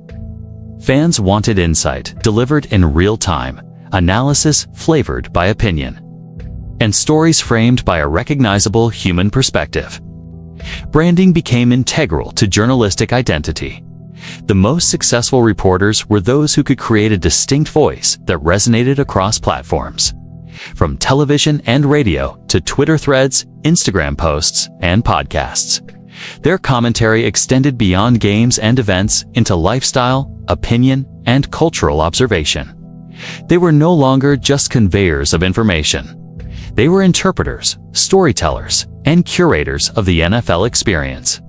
A journalist's reputation, voice, and visibility became intertwined with their ability to engage audiences consistently, to present content that was both authoritative and compelling.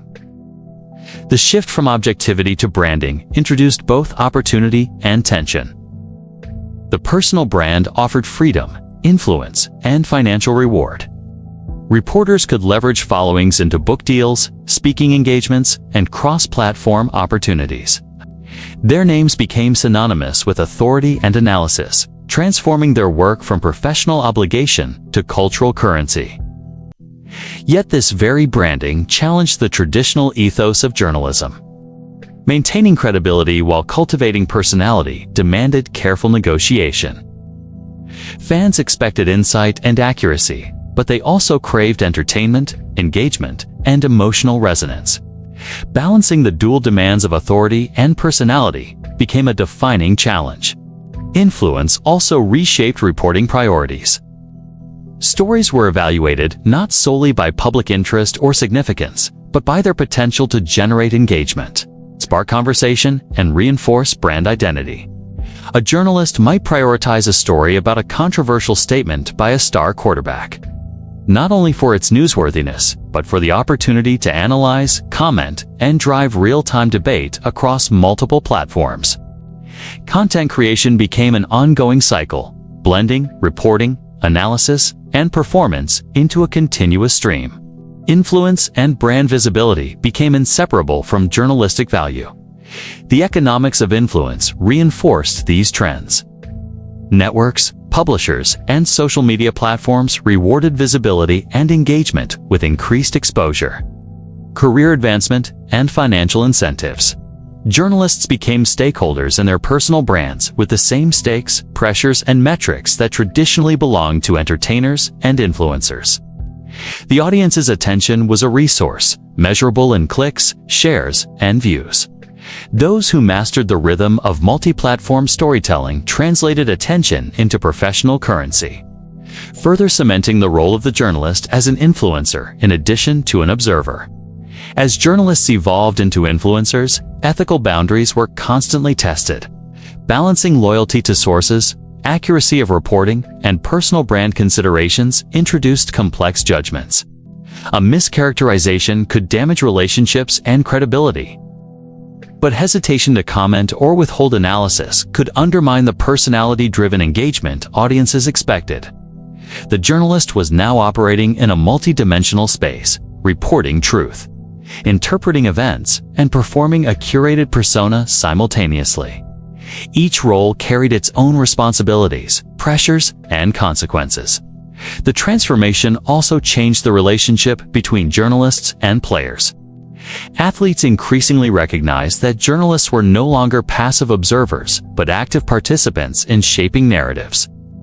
Media appearances, social media interactions, and public commentary could influence contracts, public perception, and career opportunities. Players and agents adapted, seeking to cultivate relationships with influential reporters while navigating the risks of narrative control. Journalists, in turn, understood that their words could carry significant weight in shaping reputations and framing stories beyond the game itself. The influencer model also blurred the distinction between reporting and entertainment. Analysis was no longer purely analytical. It was performative. The journalist's personality, voice, and presence became part of the content's appeal. Humor, critique, and opinion were integrated into factual reporting, creating a hybrid form in which entertainment and authority coexisted. Audiences came to expect a style, tone, and perspective unique to the individual journalist, reinforcing the personal brand while elevating the reporter to the status of a cultural figure. This shift had broader implications for journalism as a profession. The rise of the influencer reporter created competitive pressures that altered newsroom dynamics, hiring practices, and performance evaluation. Visibility, engagement, and brand cultivation were now factors alongside accuracy and sourcing. Journalists were encouraged to maintain a constant presence, to generate content across platforms, and to develop a recognizable style that extended beyond traditional reporting. The line between professional duty and personal brand became increasingly difficult to delineate. Despite the opportunities, the evolution into influencer status carried costs. The constant demand for content, the pressures of real-time reporting, and the need to maintain visibility often led to fatigue, burnout, and heightened scrutiny. Personal and professional mistakes were amplified, sometimes with lasting consequences. Audiences, while engaged, could be unforgiving, and the digital permanence of posts created enduring accountability. The same tools that enabled influence also magnified risk, reinforcing the fragility inherent in the role. Yet for those who navigated these pressures successfully, the rewards were profound. Journalists could shape cultural conversation, define narratives, and become essential figures within the ecosystem of the NFL. Their influence extended beyond reporting to impact perception, fandom, and even league decision-making. They were no longer simply chroniclers of events. They were architects of culture, mediators between fans and the league, and cultural interpreters whose authority was rooted in both access and persona. The rise of the journalist as influencer marked a watershed in sports media.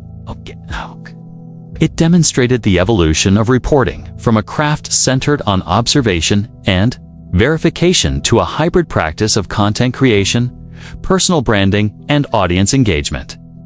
Influence, visibility, and narrative control became as critical as accuracy and analysis, and the journalist's role expanded from observer to cultural actor. In this context, the modern NFL journalist occupies multiple identities simultaneously. They are reporters, analysts, performers, and brands. Their value is measured by both the quality of their reporting and the reach of their influence. Objectivity remains a guiding principle, but branding and visibility now shape both opportunity and perception. The evolution into influencer status illustrates the transformation of the profession. The journalist is no longer a passive chronicler of events, but a central figure in shaping how the league, its players, and its culture are understood and remembered. The rise of the celebrity journalist brought with it a new kind of entanglement, one that blurred professional boundaries and created a network of competing interests. In the modern NFL ecosystem, reporters navigated a landscape populated not only by players and coaches, but also by agents, executives, and public relations strategists, each with their own agendas. The access that had once been the hallmark of a trusted journalist became a source of potential compromise. Agents feeding selective stories, teams planting narratives to influence public perception, and journalists protecting sources to maintain their own access all contributed to a climate where conflicts of interest were not exceptions, but structural realities. Agents emerged as powerful intermediaries in this ecosystem. They recognized that public perception could influence contract negotiations, endorsement deals, and a player's long-term marketability. By feeding journalists specific stories or framing information in particular ways, agents could subtly shape the narrative around their clients. A reported tension between teammates, a leaked trade rumor, or a strategically highlighted injury could advance an agent's objectives. For journalists, the decision to report such information carried consequences. Ignoring it might reduce perceived relevance or access, while publishing it could align them with one faction and alienate others. The resulting tension required constant ethical calibration. Teams also played a significant role in shaping narratives through the media. Front offices understood that journalists wielded influence over public perception, ticket sales, sponsorship interest, and overall fan engagement. Strategic leaks, carefully timed statements, and orchestrated appearances became tools of modern management. Stories about emerging stars, locker room discipline, or controversial decisions could be seeded to test public reaction or apply pressure on players. Reporters often found themselves navigating these planted narratives, needing to discern fact from strategy while maintaining relationships with both the league and the audience. The journalist's role evolved from neutral observer to both interpreter and potential participant in team strategy. Protecting sources added another layer of complexity. Journalists relied on confidentiality to maintain access and credibility, especially when handling sensitive information. But the very act of protecting a source could create an implicit alliance or generate conflicts with other stakeholders. A reporter might withhold critical information about a player's misconduct or a team's internal dispute to honor a source's confidence. Yet that decision could compromise transparency for the public or introduce bias into reporting. The journalist became a mediator, balancing loyalty, ethics, and professional obligation in a constantly shifting landscape of competing interests. The intersection of these pressures fostered situations in which conflicts of interest were unavoidable. Stories could be influenced by agents seeking advantage, teams pursuing control, and journalists managing access simultaneously. Each party's motivations interlocked, often in ways invisible to the audience.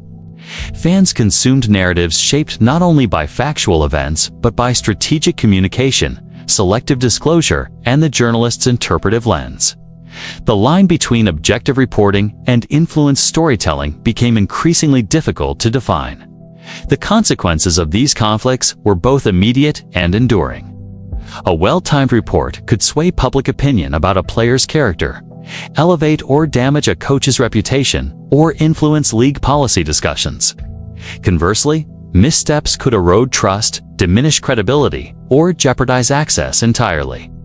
Navigating these pressures demanded constant judgment, sophisticated awareness of stakeholders' objectives, and an ability to balance competing obligations without compromising the journalist's professional integrity.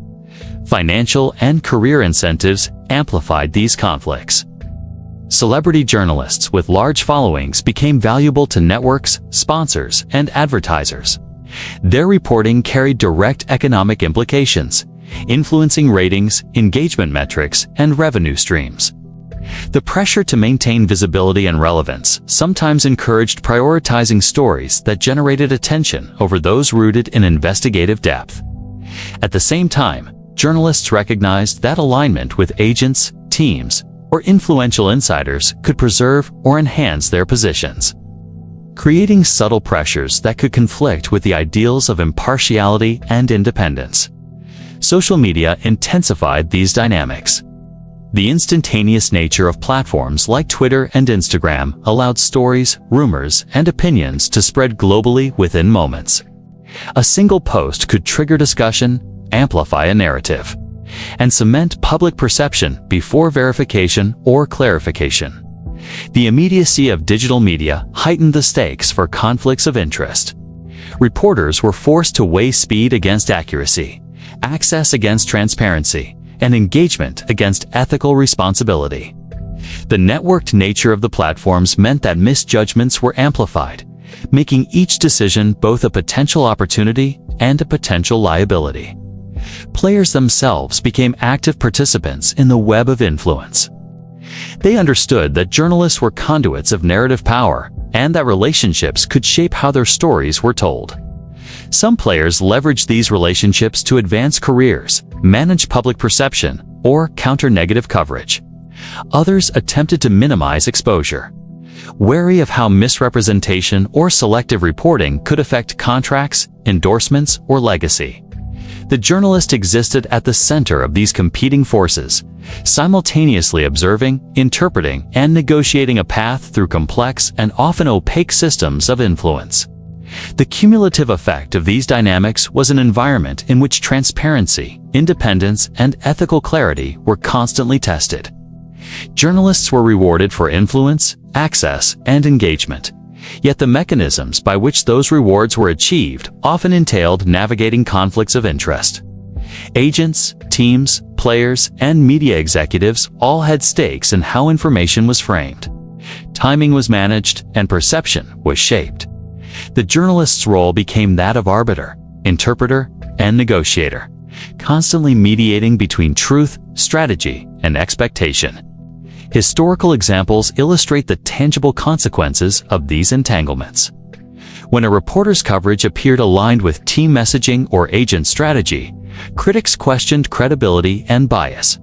Conversely, journalists who pursued aggressive investigative reporting risked losing access, isolating themselves from influential sources and limiting future scoops.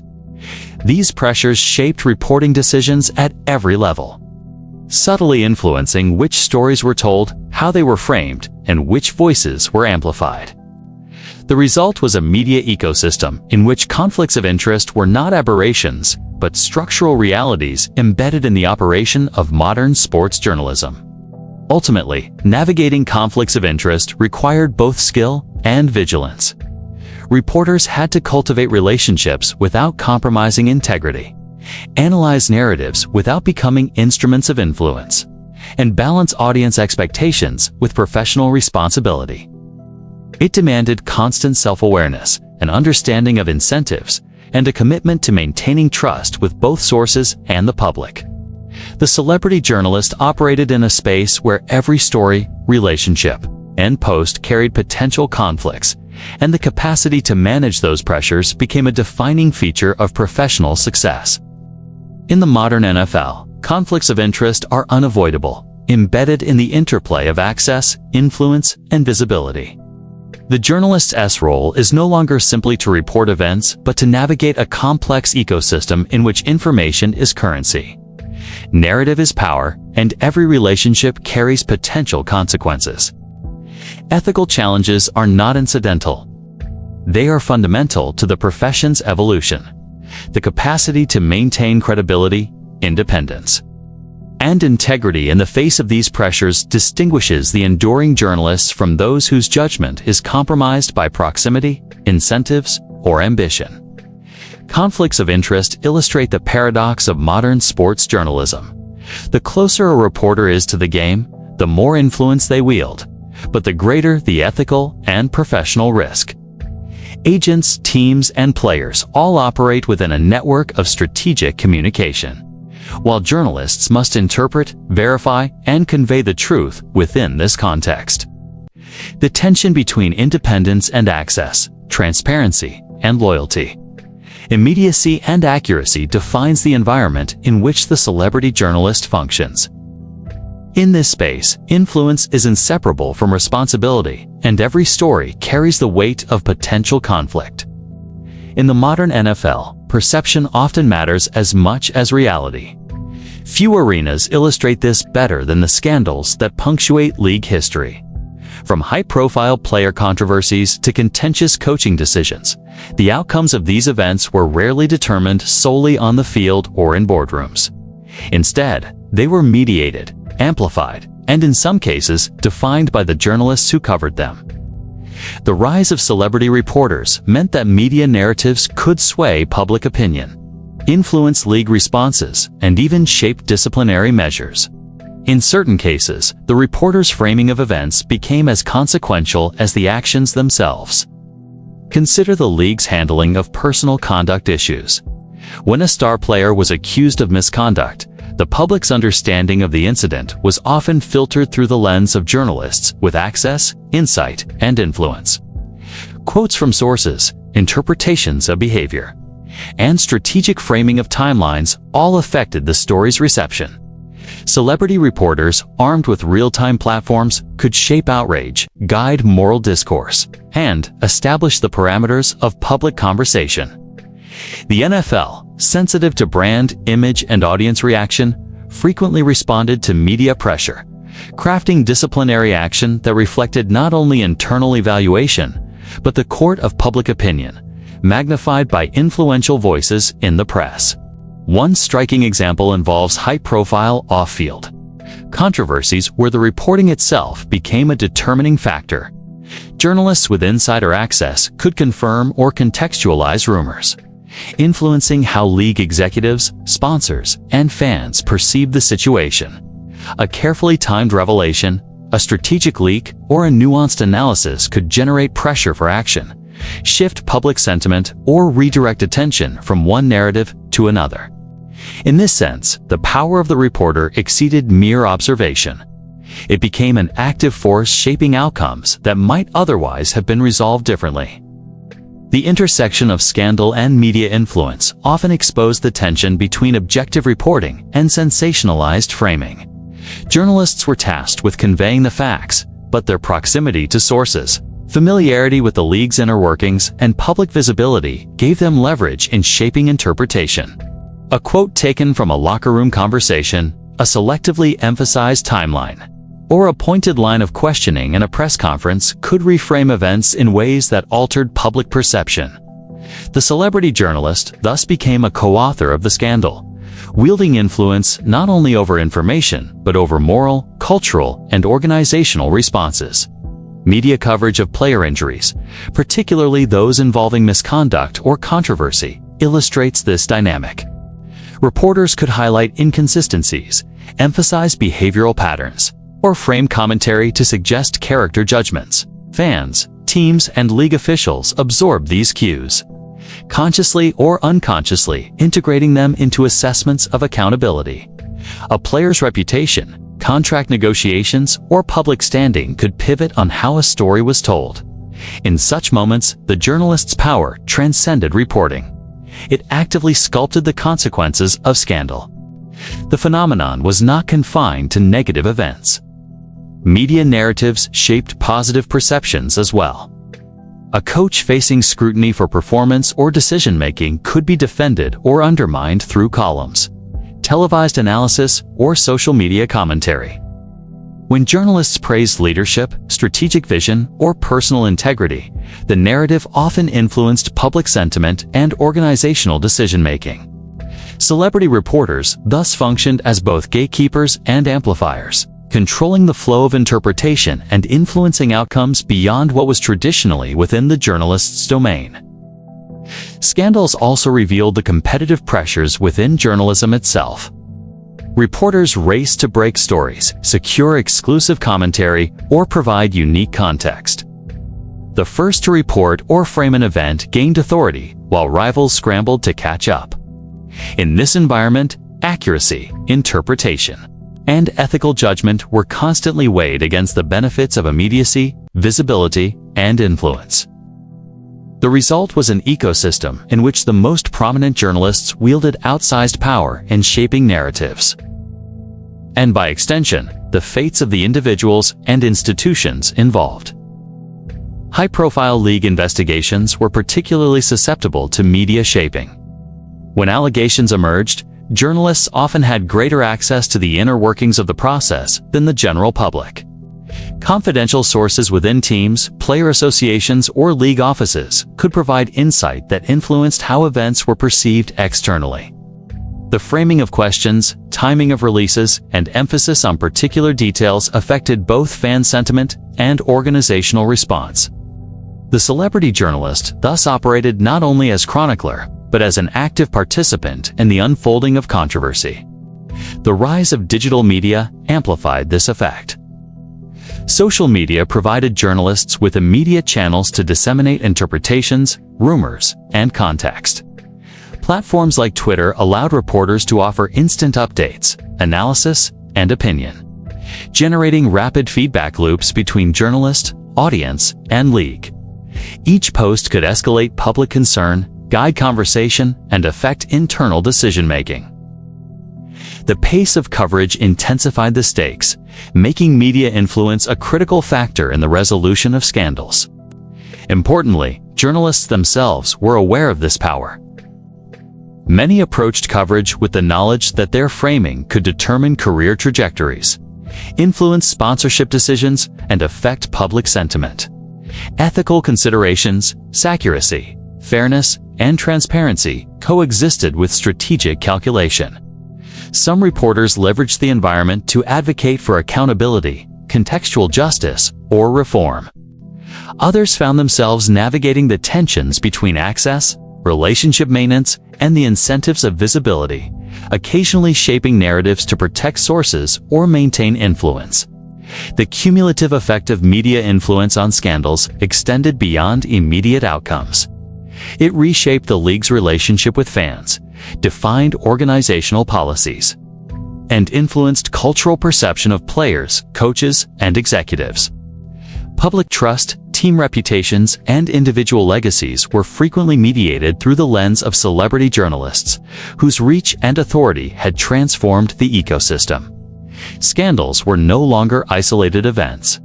They became narrative contests in which journalists played a decisive role. In this context, the NFL's history of controversy cannot be understood without recognizing the power of the press. Journalists did not merely report scandals, they amplified, interpreted, and sometimes directed their trajectory.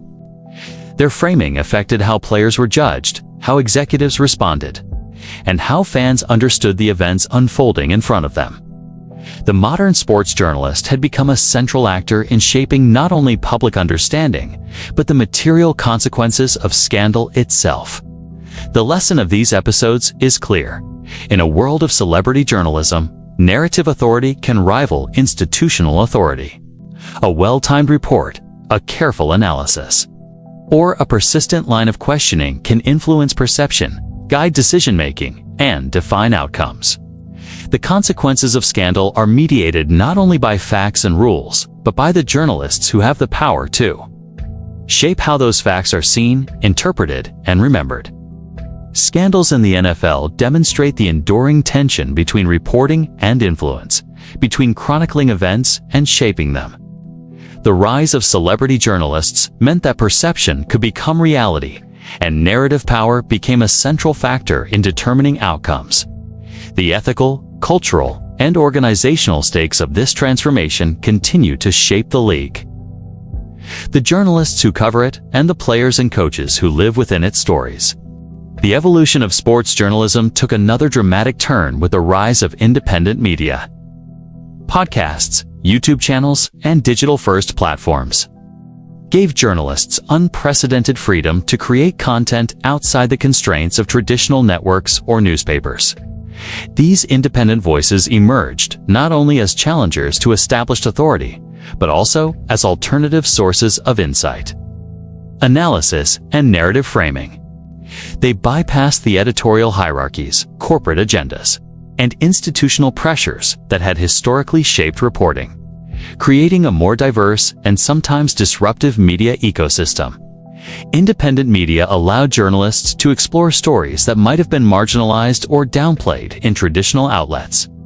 Long-form podcasts offered hours of in-depth conversation with players, coaches, and insiders, often revealing perspectives unavailable to mainstream audiences. YouTube analysts could break down plays, trades, or controversies visually and narratively, combining research with storytelling in ways that traditional reporting rarely permitted. This democratization of media extended influence to those who might not have had access to network desks or major print platforms, allowing alternative voices to gain national attention. The rise of independent media also altered the relationship between journalist and audience. Traditional gatekeepers once controlled who spoke, when, and with what authority. Independent platforms empowered reporters to cultivate direct relationships with fans, relying on subscriptions, sponsorships, and digital engagement rather than corporate imprimatur. This direct connection created a new form of accountability, where audience trust and loyalty were earned through consistency, authenticity, and perceived expertise rather than network endorsement. Reporters who mastered these platforms could achieve influence comparable to or exceeding that of traditional celebrity journalists. Some independent journalists built reputations by digging deeper into controversies, trades, and internal team dynamics.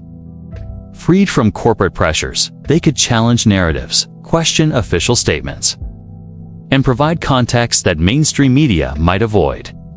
Fans eager for unfiltered insight embraced these voices, further enhancing their visibility and impact. Podcasts featuring former players, coaches, or analysts often provided access to behind-the-scenes knowledge, offering a level of detail and intimacy that had previously been rare.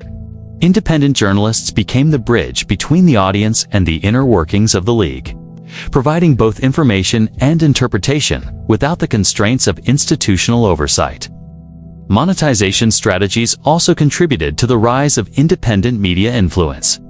Patreon ad revenue and sponsorships allowed reporters to generate income while maintaining editorial control.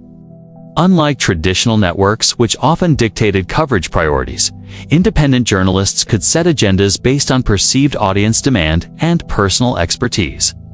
This economic independence reinforced credibility with audiences, as the perception of being unencumbered by corporate interests increased trust and engagement. The journalist's voice was theirs alone, and the power to define stories rested squarely in their hands. However, independence also introduced new pressures, without the support of traditional editorial structures. Journalists bore full responsibility for accuracy, sourcing, and reputation. Mistakes could rapidly erode credibility, particularly in a digital environment where content spreads widely and permanently. The same platforms that amplified influence also magnified errors, creating high stakes for those operating outside institutional protections. The freedom of independent media carried with it both opportunity and vulnerability, requiring skill, discipline, and judgment in equal measure. The rise of independent media also disrupted the balance of power in traditional sports reporting. Network executives, editors, and veteran columnists faced competition from nimble, audience-focused reporters who could publish analysis instantly. Independent journalists were no longer peripheral players. They commanded attention, influenced fan perception, and occasionally set the agenda for mainstream coverage. The influence of these voices forced traditional outlets to adapt, integrate, or compete in a rapidly changing landscape. Celebrity journalists now contended not only with league pressure and audience expectation, but with a decentralized network of emerging voices challenging the status quo.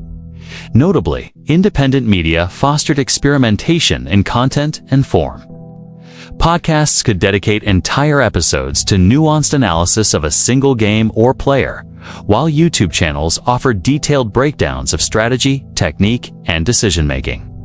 The format allowed for richer storytelling, deeper context, and more diverse perspectives than the conventional news cycle permitted. Journalists could prioritize depth over brevity, analysis over headlines, and long-term narrative over breaking news alone. This creative freedom transformed the way audiences engaged with sports media, emphasizing understanding and insight over rapid consumption. The social impact of independent reporting extended beyond fans to the league itself. Teams, coaches, and executives recognized that the new media environment could amplify praise or scrutiny in unprecedented ways. Independent journalists' analyses could influence contract negotiations, coaching evaluations, and public sentiment. In some cases, alternative media coverage prompted mainstream outlets to follow or respond, creating a feedback loop in which independent voices directly shaped broader narratives. The balance of power within sports journalism shifted, decentralizing authority and increasing the number of actors who could shape perception and influence outcomes. The emergence of independent media also had ethical implications. Freed from institutional oversight, reporters were responsible for maintaining accuracy, fairness, and integrity without the traditional checks provided by editors or corporate structures. At the same time, audience expectations and platform dynamics created pressure to prioritize engagement and entertainment, occasionally incentivizing sensationalism or opinion-driven content. The challenge for independent journalists was to balance authority with authenticity, insight with responsibility, and influence with integrity, a complex calculus in a high-stakes, rapidly evolving media environment. Ultimately, the rise of independent media represents both a democratization and a disruption. It expanded opportunities for journalists to cultivate personal brands, connect directly with audiences, and shape the discourse surrounding the NFL. It also introduced new challenges, from financial sustainability to ethical judgment, and disrupted traditional hierarchies within sports journalism. The era of the independent reporter highlights how technological innovation, audience engagement, and personal branding converged to redefine influence, credibility, and narrative authority. Independent media also illuminated the ongoing tension between celebrity and responsibility. Journalists gained freedom and influence, but every story, tweet, or episode carried consequences for the league, the players, and the audience.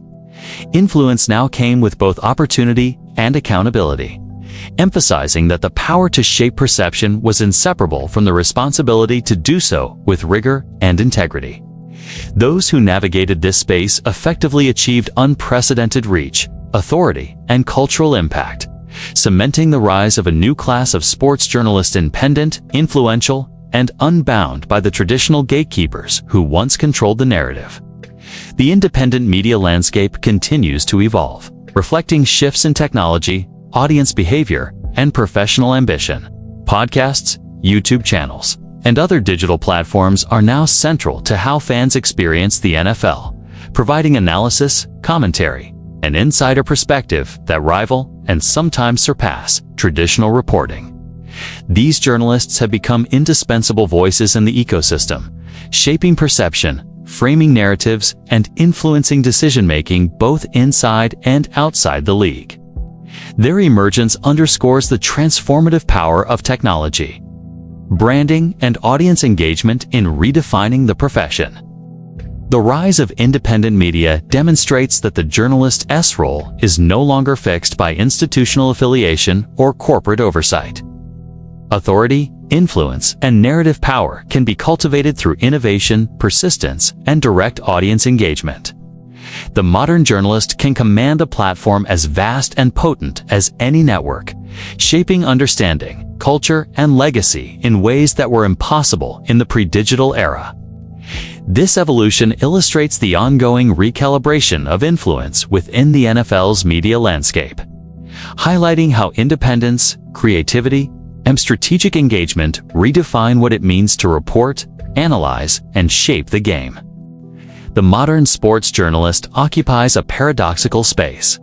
They are celebrated, scrutinized, and sometimes reviled all in equal measure.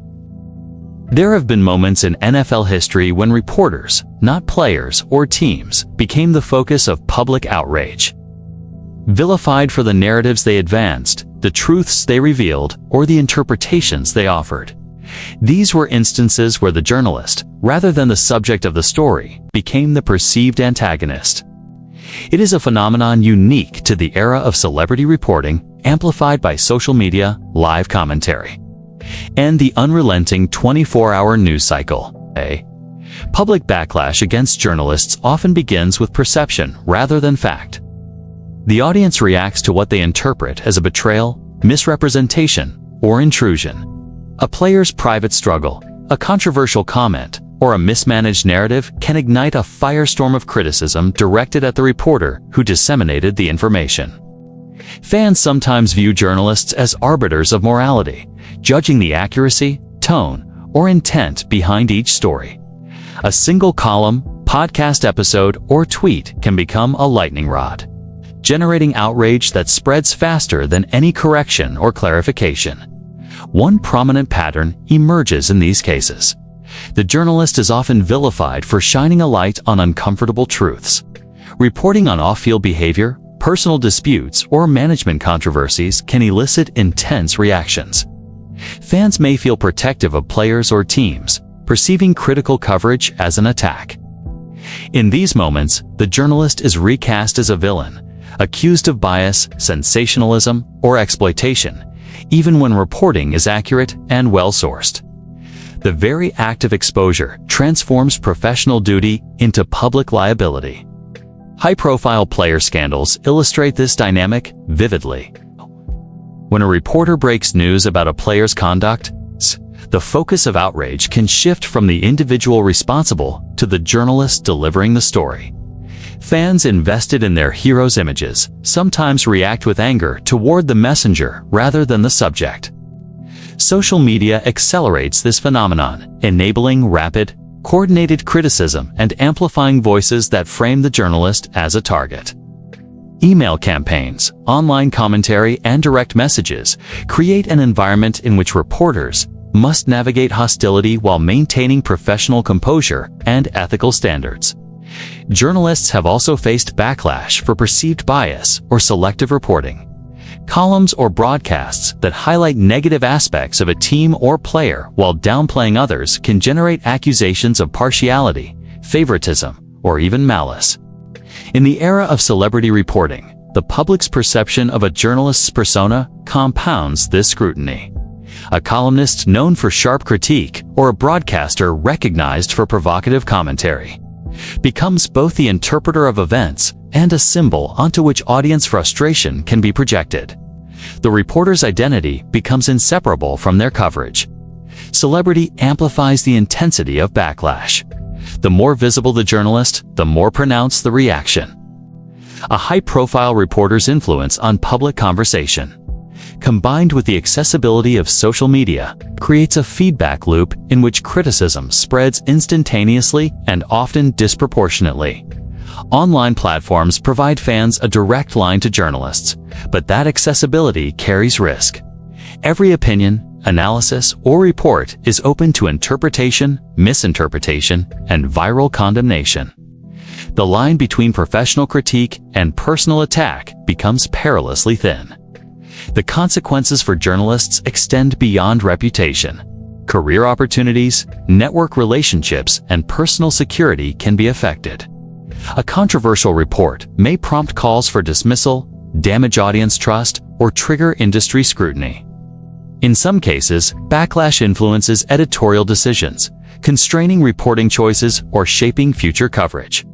Journalists must balance their duty to report truthfully with the understanding that exposure carries tangible and sometimes immediate repercussions.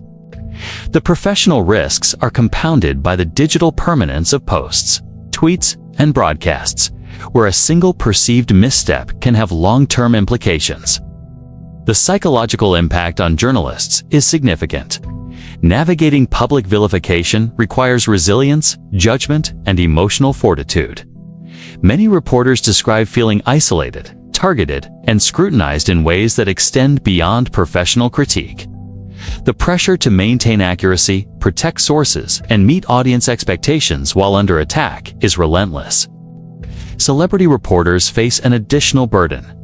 Their persona is public property, and every story contributes to the construction of that identity. When criticism arises, it often targets the individual as much as the work. Ethical considerations intersect with public perception. Journalists who adhere strictly to fact may still encounter backlash if audiences perceive coverage as unfair or invasive.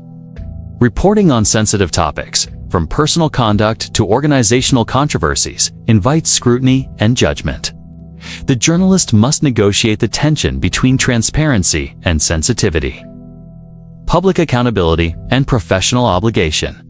Mistakes in framing, tone, or context, however minor, can magnify criticism and cast the reporter as adversary rather than informant. The role of the journalist as villain also underscores the power of narrative framing.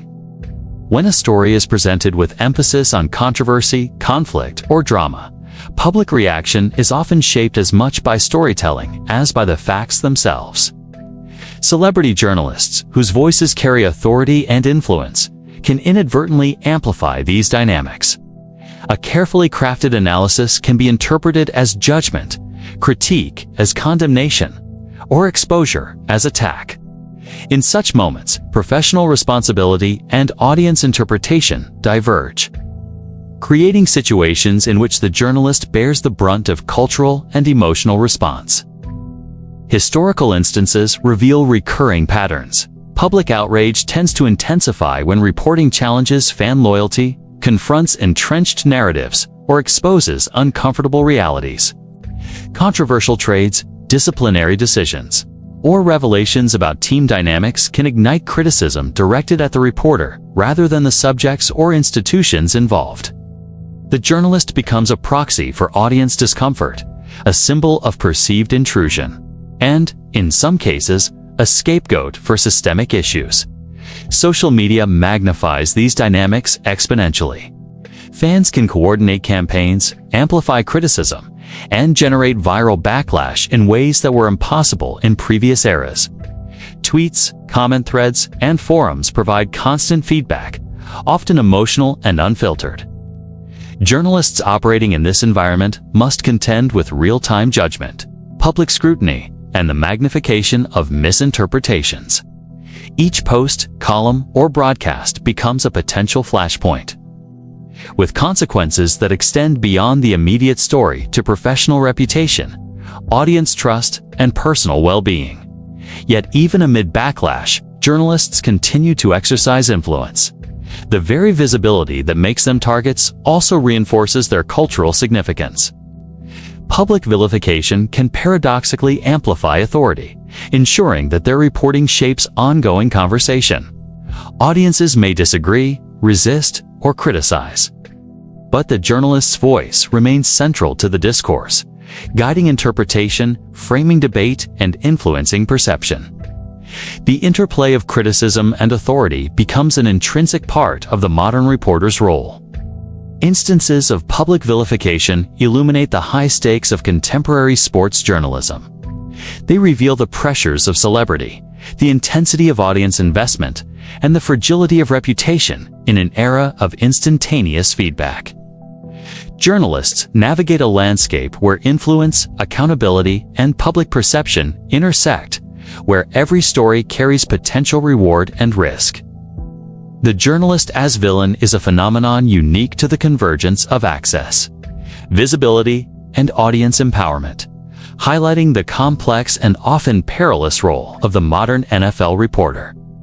In this environment, professionalism, resilience, and ethical clarity are essential. Journalists must maintain accuracy, context, and integrity while navigating audience perception, institutional pressure, and personal scrutiny. The celebrity journalist must operate with awareness of their influence, the potential consequences of exposure, and the cultural power embedded in narrative framing. Public vilification, while challenging, underscores the significance of their role. The stakes of visibility and the enduring tension between reporting and perception. The phenomenon of journalists as villains is a testament to the evolving dynamics of influence, celebrity, and audience engagement in the NFL. It illustrates how the power of narrative, amplified by visibility and accessibility, can redirect public attention from players and teams to the reporters themselves.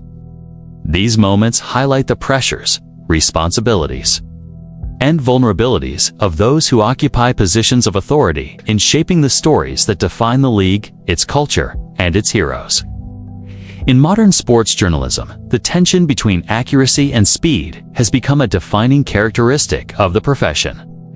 The rise of instant reporting, live updates, and 24-hour news cycles has transformed the expectations placed on journalists, creating a relentless pressure to break stories first, even as the demand for precision remains non-negotiable. Every headline, every tweet, every post carries consequences not just for the journalist, but for the players, teams, and organizations they cover. The race to be first has reshaped credibility, trust, and responsibility in ways that previous generations of reporters never experienced. The imperative to publish rapidly is driven by both technology and audience expectation. Fans now consume news in real time, tracking trades, injuries, and controversies as they unfold. Social media platforms reward immediacy, elevating the first voice to capture attention and engagement. Journalists operate within an environment where being second often equates to invisibility, and the competitive advantage of being first carries significant professional weight. A single early report can define the conversation, dominate coverage, and establish authority while delays risk being overshadowed, irrelevant, or dismissed. Yet speed introduces a profound risk. The same platforms that amplify early reporting also magnify mistakes. An unverified report, a misquoted source, or an incomplete story can spread globally within minutes, becoming difficult to correct once the narrative takes hold. The pressure to be first can compromise verification, forcing reporters to balance immediacy against thoroughness.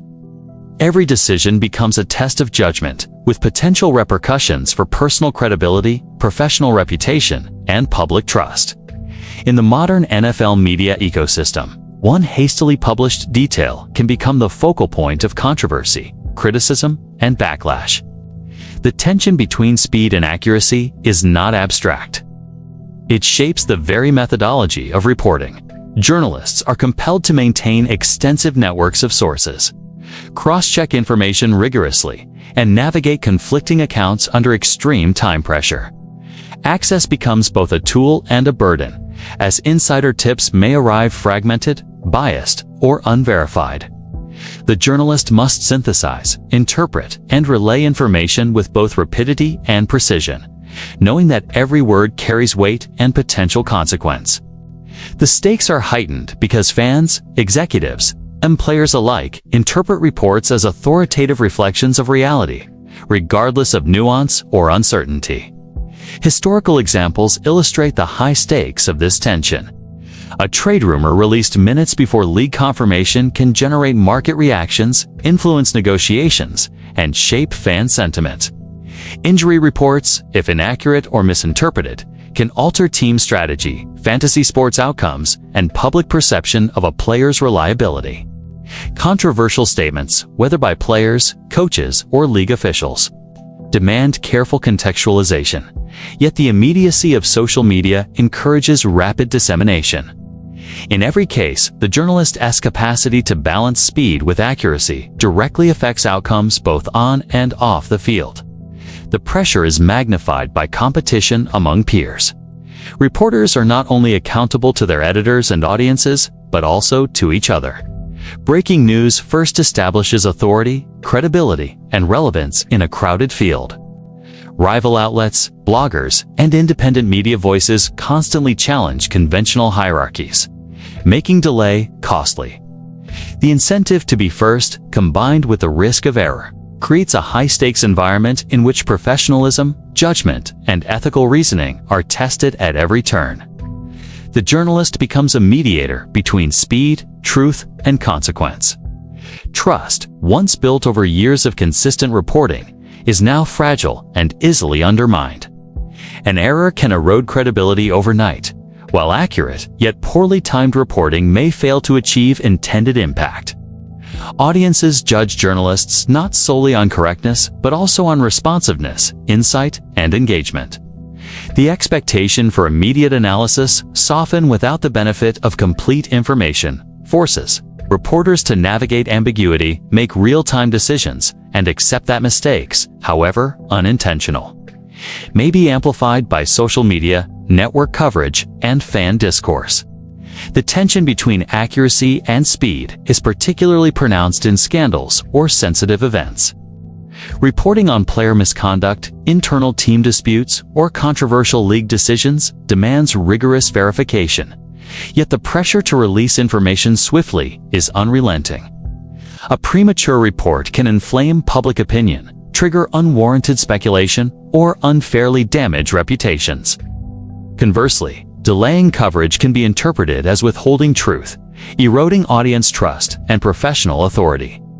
Journalists operate within a narrow corridor where timing and accuracy are perpetually in tension, each decision carrying ethical, professional, and social implications. The rise of real-time analytics and data-driven reporting adds complexity to this dynamic. Journalists now integrate statistics, performance metrics, and advanced analytics into immediate coverage. Fans expect not only the facts of a trade or injury, but context, predictive insight, and evaluative commentary. The demand for depth, combined with the imperative for speed, forces journalists to process large volumes of information rapidly while maintaining clarity, reliability, and interpretive authority. Every misstatement risks undermining credibility, while timely and accurate reporting reinforces influence, trust, and visibility. Technology and audience behavior have created feedback loops that intensify pressure. Social media amplifies both success and error, rewarding rapid dissemination while punishing missteps.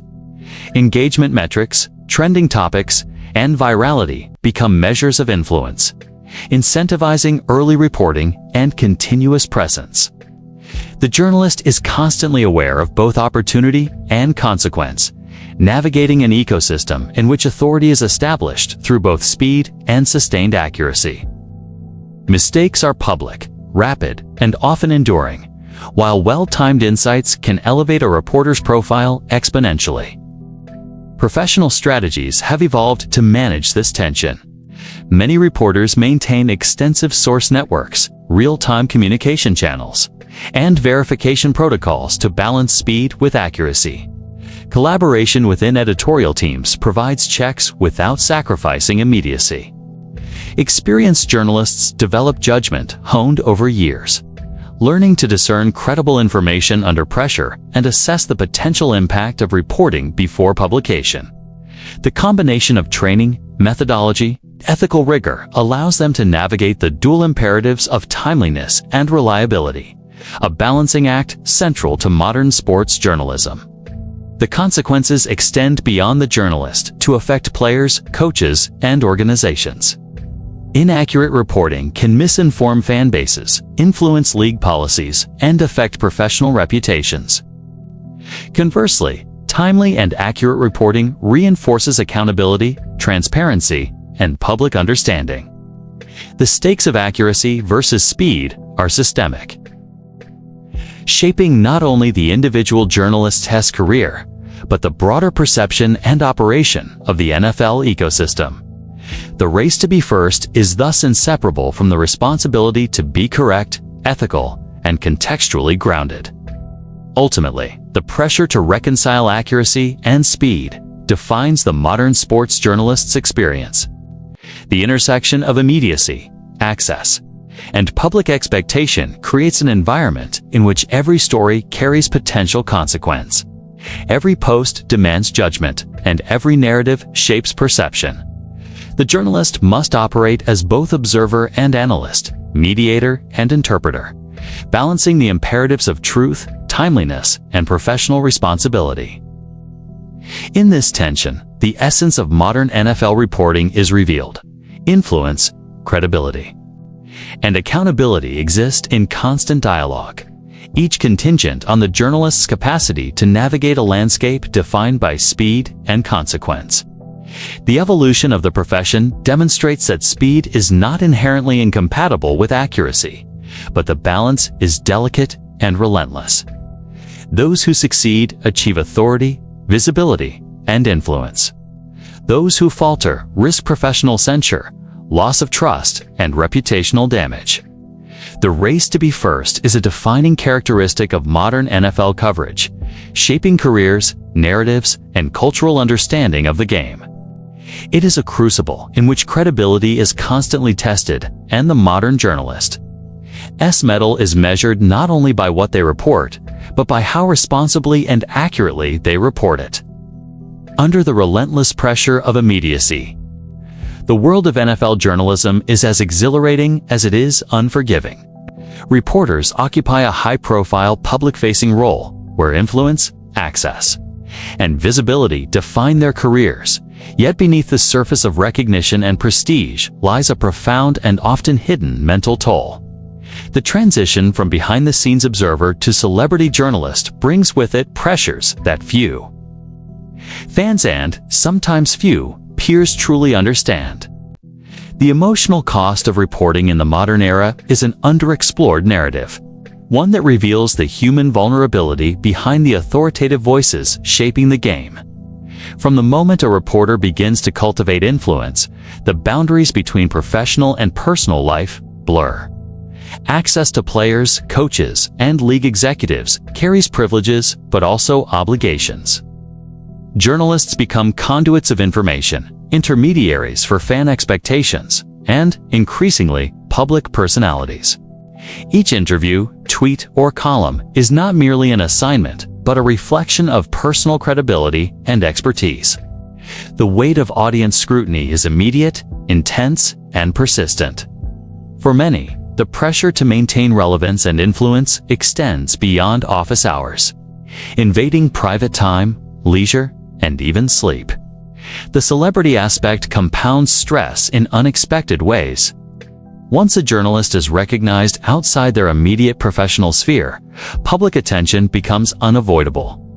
Every statement and/or off the record can be quoted, dissected, or misrepresented. Fans, players, and colleagues all form judgments that affect perception and, in some cases, career opportunities. The expectation of constant engagement fosters a state of hypervigilance. Journalists must weigh every interaction for potential consequences, balancing authenticity with professional caution, and in doing so, sacrifice the freedom that once defined the observer's role. Isolation is a recurring consequence. Celebrity status can separate reporters from colleagues, friends, and even family, as relationships are reframed through the lens of public perception and professional authority. Trust becomes difficult to establish. Former peers may see the journalist as a competitor, while audiences and insiders demand constant performance. This isolation can exacerbate feelings of vulnerability, stress, and emotional fatigue. The journalist is continuously negotiating between their role as an individual, a professional, and a public figure, creating a psychological burden that is rarely visible in the finished reporting. The mental load is intensified by the stakes of influence. Journalists shape narratives that impact players' reputations, coaches' legacies, and organizational decisions. The knowledge that words carry consequences introduces persistent pressure. Misjudgments can have real-world ramifications, altering careers, influencing fan sentiment, and, at times, contributing to public backlash. For reporters accustomed to being measured by accuracy rather than celebrity, The shift to a high-stakes, highly visible platform requires constant vigilance and emotional labor. The weight of influence becomes a continuous, often invisible strain.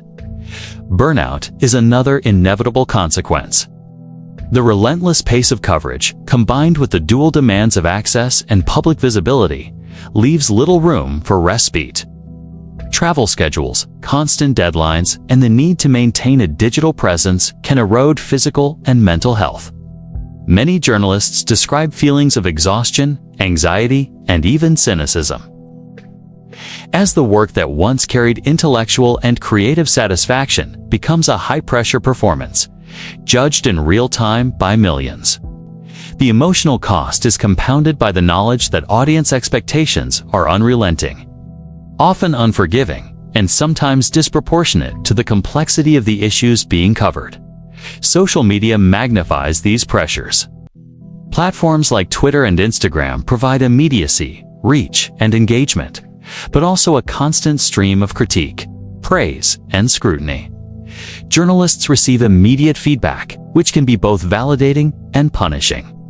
Negative reactions, trolling, and public vilification compound stress, sometimes in ways that traditional editorial environments never demanded. The digital landscape creates a perpetual feedback loop, where personal and professional evaluation occurs in real time, heightening the emotional stakes of every post, analysis, or report.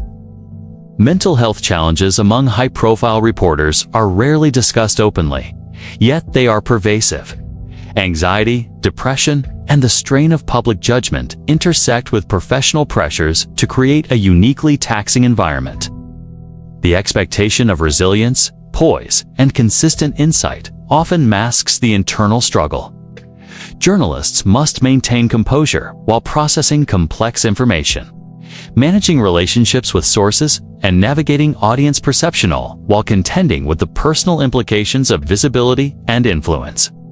The emotional cost is cumulative, layered, and often invisible until it manifests in burnout, withdrawal, or public missteps.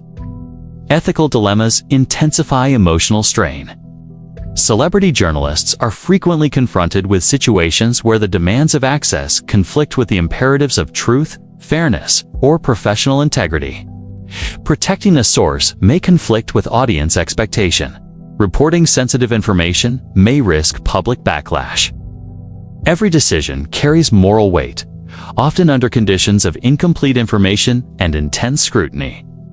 The mental toll arises not only from external pressures, but from the internal negotiation of ethical responsibility, professional ambition, and personal well-being.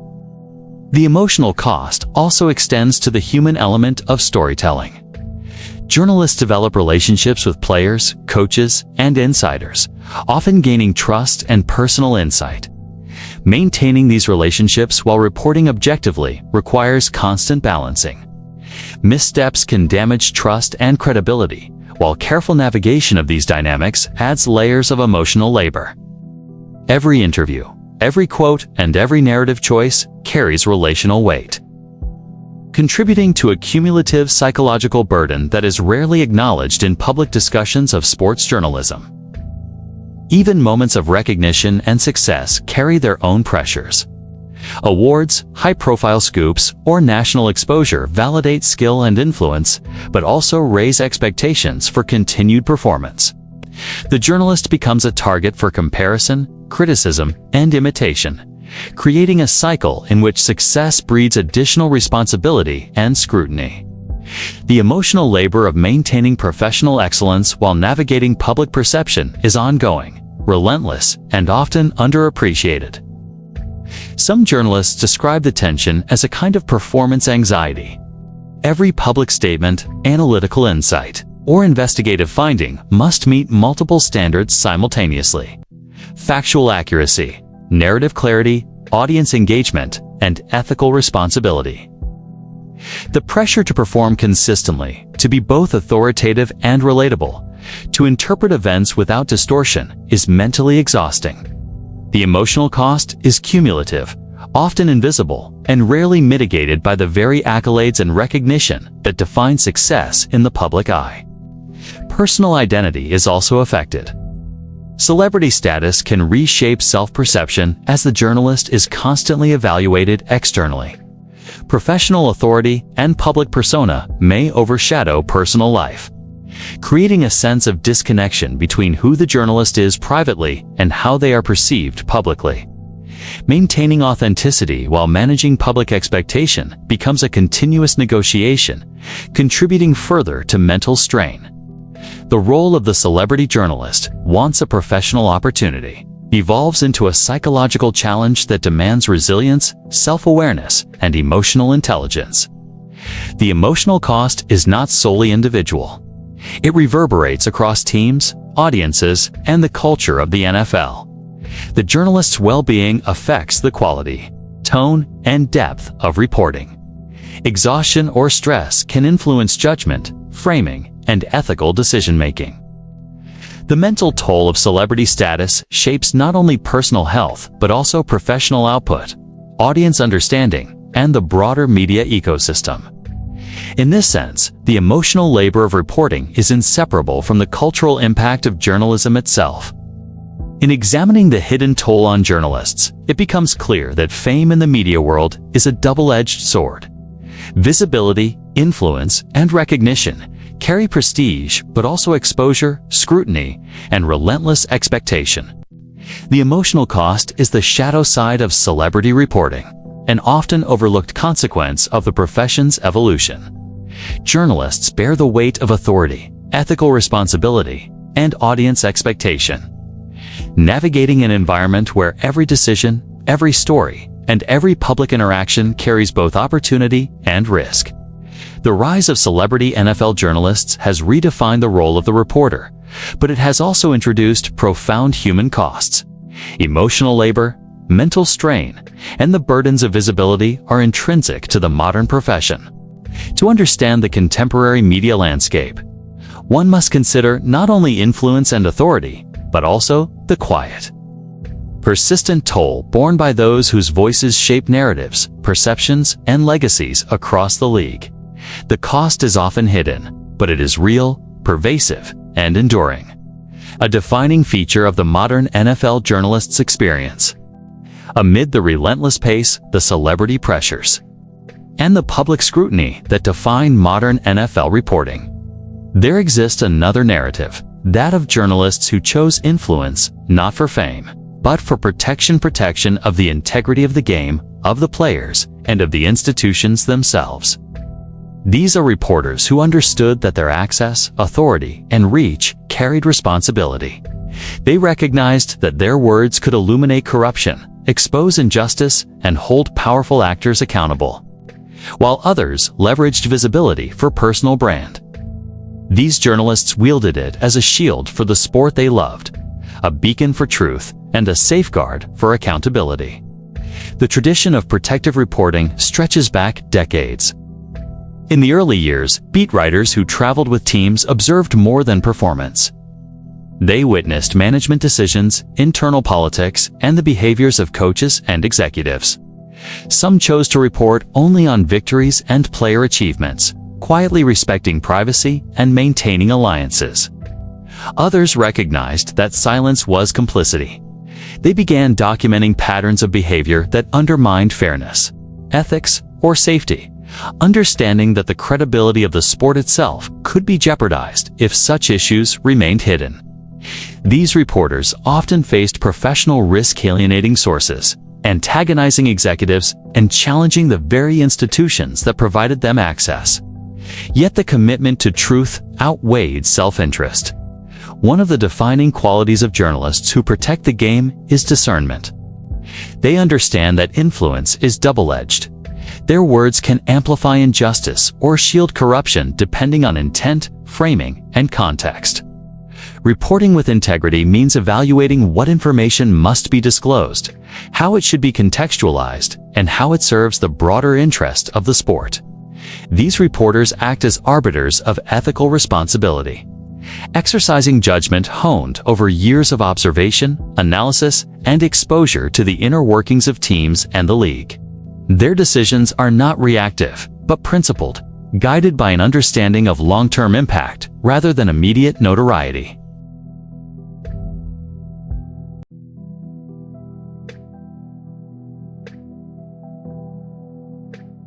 And league policies around concussions and physical health risked tension with team management and league officials. Some faced criticism for challenging established norms or for amplifying concerns that teams preferred to keep private. Yet these reporters played a pivotal role in catalyzing reforms, bringing attention to issues that were often invisible to fans and the broader public. By using their platforms responsibly, they transformed the conversation from performance alone to accountability, safety, and fairness, ensuring that the game itself was not compromised by negligence or obfuscation. Investigative reporting in the NFL has also revealed financial corruption, organizational misconduct, and breaches of trust. Journalists with deep institutional knowledge and credibility were sometimes the only voices willing to confront these issues publicly. They leveraged relationships, sources, and reputational authority to uncover systemic problems, shining light on actions that could have remained hidden indefinitely.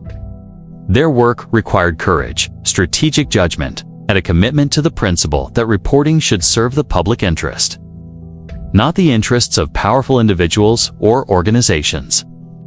These journalists exemplify a form of professional stewardship, where influence is exercised in service of preserving the integrity of the league and its players. Player advocacy is another facet of protective reporting. Some journalists use their platforms to ensure fair treatment, equitable contracts, and the amplification of player voices. They recognize that the narrative surrounding athletes can shape both public perception and institutional decision-making. By reporting thoughtfully, verifying claims rigorously, and contextualizing stories responsibly, they created space for players to be heard while safeguarding the broader ethos of the game. In many cases, these journalists mediated between transparency and discretion, ensuring that critical issues were addressed without unnecessary harm to individuals or the institution. The public impact of protective journalists is often subtle but profound. While celebrity reporters dominate headlines, these journalists work methodically, building trust over years and creating narratives that stand the test of scrutiny. They challenge executives, hold teams accountable, and elevate concerns that might otherwise be ignored. The influence they wield is less about immediate attention and more about long-term integrity. In doing so, they remind audiences that journalism is not merely entertainment, but a critical mechanism for oversight, transparency, and ethical stewardship. The methods of these journalists also highlight the balance between access and independence. To protect the game effectively, they must maintain relationships with players, coaches, and executives without compromising their objectivity. Access is a tool, not a privilege, and it is earned through credibility, consistency, and ethical behavior. Journalists who understood this dynamic could navigate tense environments, obtain sensitive information, and report responsibly without succumbing to the pressures of celebrity, favoritism, or sensationalism. Their professional discipline became a form of armor, allowing them to act decisively while maintaining trust with all stakeholders. Stories of whistleblowing, investigative breakthroughs, and ethical reporting underscore the moral dimension of journalism in the NFL. Protecting the game is rarely glamorous. It often involves meticulous research, painstaking verification, and the careful weighing of consequences. The reward is not public adulation, but the knowledge that the sport remains accountable, fair, and transparent. These journalists remind us that the power of the pen or microphone extends beyond commentary. It can shape culture, enforce standards, and preserve legacies, ensuring that the game is defined not only by the performance on the field, but by the integrity that surrounds it. The rise of celebrity journalism made this role more challenging. With fame comes expectation, and visibility can pressure reporters to prioritize entertainment, speed, and personal branding over rigorous protective reporting. Yet those committed to safeguarding the game found ways to navigate this landscape, leveraging influence strategically to highlight corruption, injustice, and critical issues while resisting the seduction of celebrity for its own sake. Their work demonstrates that influence, when coupled with discipline and ethical clarity, can serve a higher purpose. The emotional labor required is considerable. Journalists who protect the game must manage relationships, confront powerful actors, and endure criticism from those invested in maintaining the status quo. They often face isolation, as their work can be misunderstood, challenged, or dismissed. Yet their resilience, judgment, and commitment to principle allow them to navigate these pressures effectively. Their example illustrates that journalism at its best is not simply reporting events, but safeguarding values, ensuring accountability, and exercising influence responsibly. Ultimately, the journalists who protected the game revealed the potential for media influence to serve as a force for good. They illuminate corruption without exploiting it, highlight injustice without sensationalizing it, and provide transparency without undermining trust.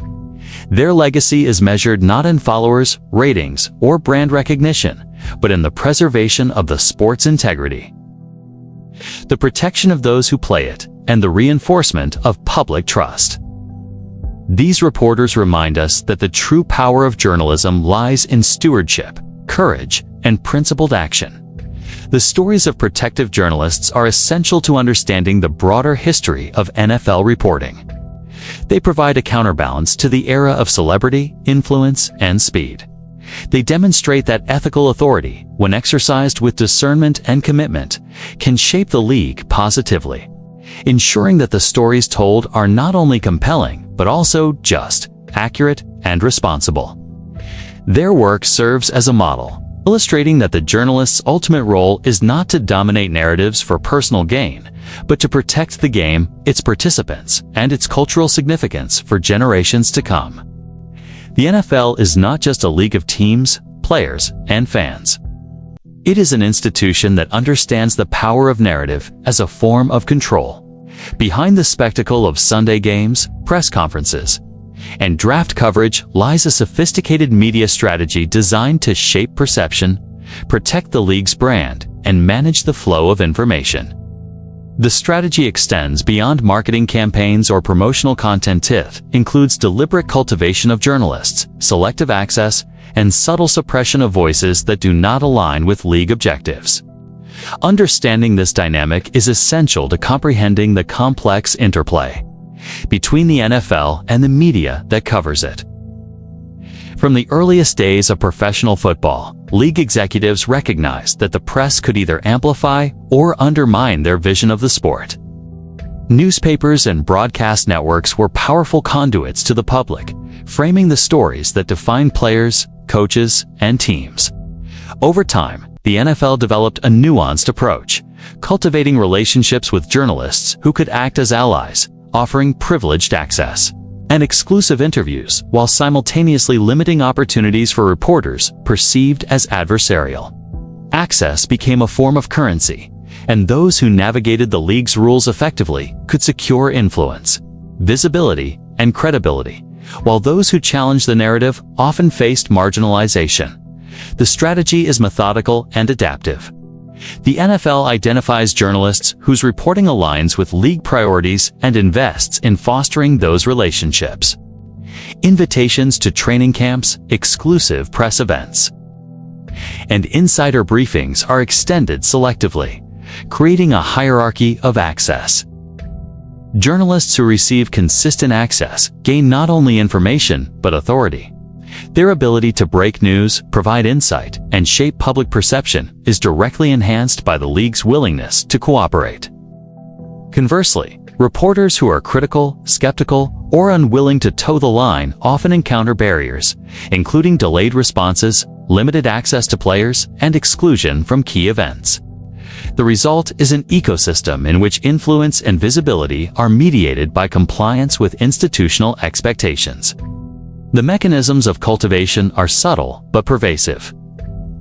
League officials, public relations, personnel, and team executives monitor reporting, identifying which voices advance narratives beneficial to the NFL's image. Positive coverage is reinforced through exclusivity, early information, and personal engagement, effectively encouraging loyalty. This strategy ensures that journalists with access often adopt a perspective informed by proximity and personal investment. A phenomenon sometimes referred to as access journalism. While not inherently unethical, the dynamic incentivizes alignment with league objectives, subtly shaping coverage in ways that preserve brand integrity and minimize controversy. Suppression of certain journalists is equally strategic.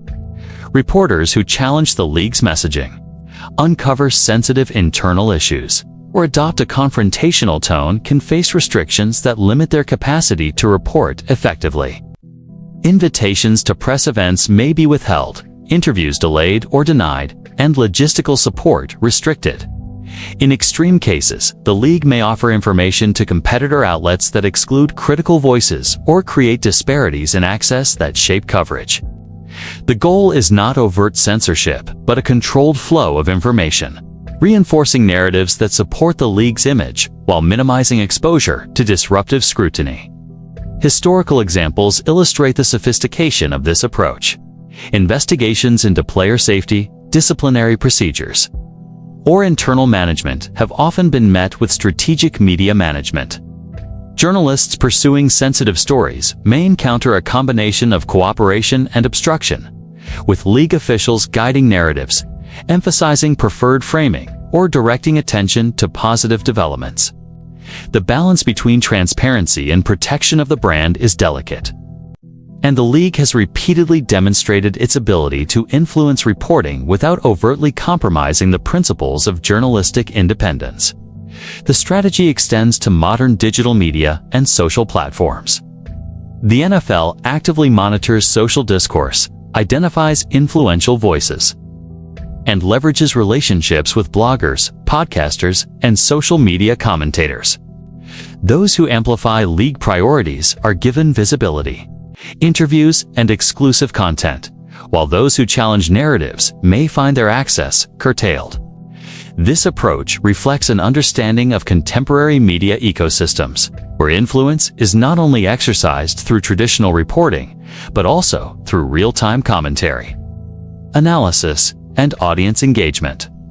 The league's ability to shape perception is amplified through these channels, ensuring that favored journalists remain central to public understanding of the sport.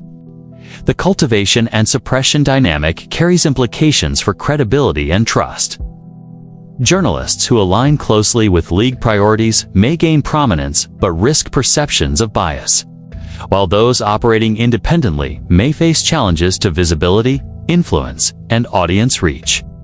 The league's strategic approach does not eliminate the ethical obligations of reporters, but it does create a structural environment in which access, coverage, and influence are mediated by institutional priorities. Understanding this framework is essential for interpreting coverage, evaluating narrative consistency, and assessing the interplay between journalism and institutional power in professional football. The strategy also reinforces cultural hierarchies within NFL media.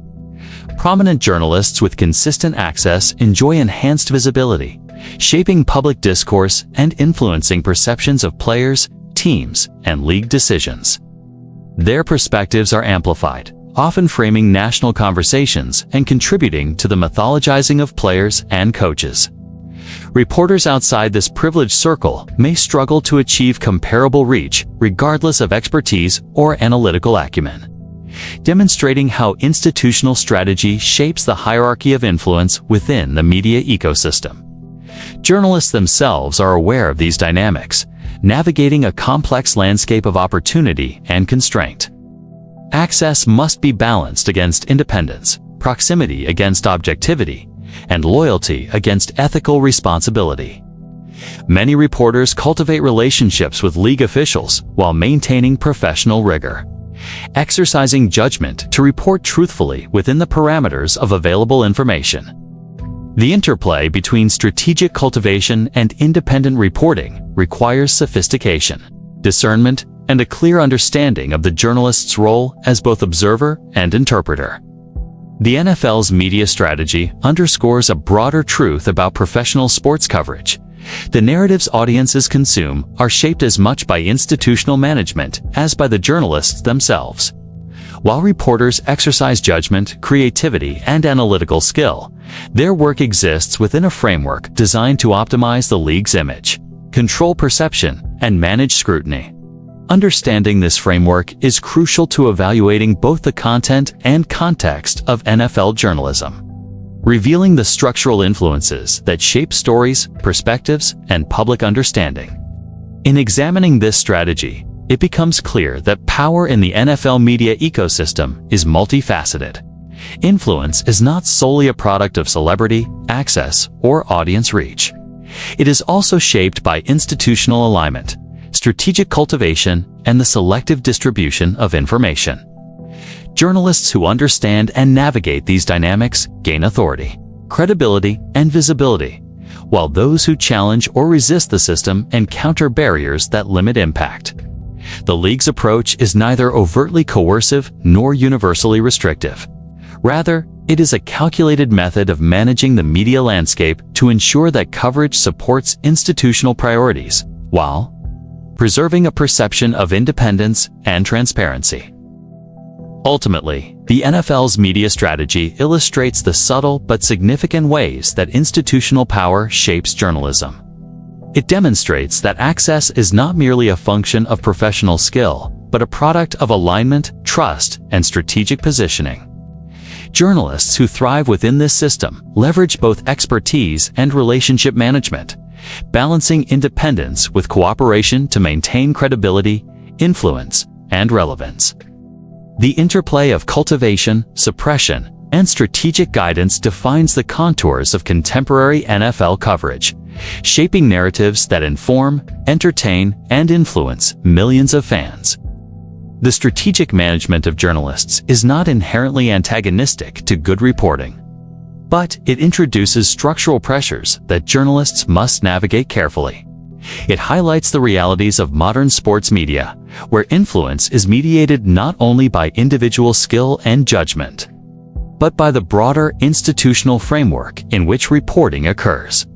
The NFL's deliberate cultivation of favored voices and subtle suppression of critical ones reflects an understanding of media as a tool for narrative control, brand protection, and audience engagement. For journalists, the challenge is to operate ethically, report accurately, and maintain professional credibility within a system designed to influence the flow of information. In this environment, the league's media strategy is both a guide and a constraint. It provides opportunities for access, exposure, and authority, while establishing boundaries that shape how journalists operate. Those who understand and navigate these dynamics effectively can achieve influence and credibility, while those who fail to adapt may struggle to maintain visibility or impact. The strategy underscores the interconnectedness of media, power, and perception in professional football, revealing that reporting is as much about navigating structures of influence as it is about uncovering facts, analyzing performance, or telling stories. In the modern NFL media ecosystem, power is no longer solely held by journalists, league executives, or traditional editors. The audience, the fans themselves, has emerged as a formidable force, reshaping narratives, dictating reputations, and in some cases, punishing reporters with a speed and intensity that was unimaginable in earlier decades. The rise of social media, instantaneous feedback mechanisms, and global connectivity has created a new class of gatekeepers, viewers, followers, and commenters whose collective influence rivals that of any newsroom or league office. Understanding this shift is essential to comprehending how the dynamics of sports journalism, perception, and accountability have evolved in the 21st century. For decades, journalists were the primary arbiters of information. Newspapers, magazines, and broadcast outlets held near-exclusive access to reporting, analysis, and storytelling.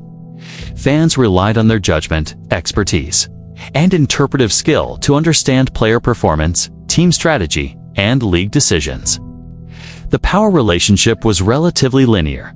Journalists produced narratives, audiences consumed them, and the league could observe without immediate interference. Today, that dynamic has been fundamentally disrupted.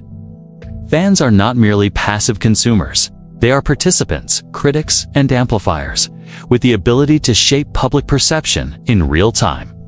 Social media platforms have magnified audience power exponentially.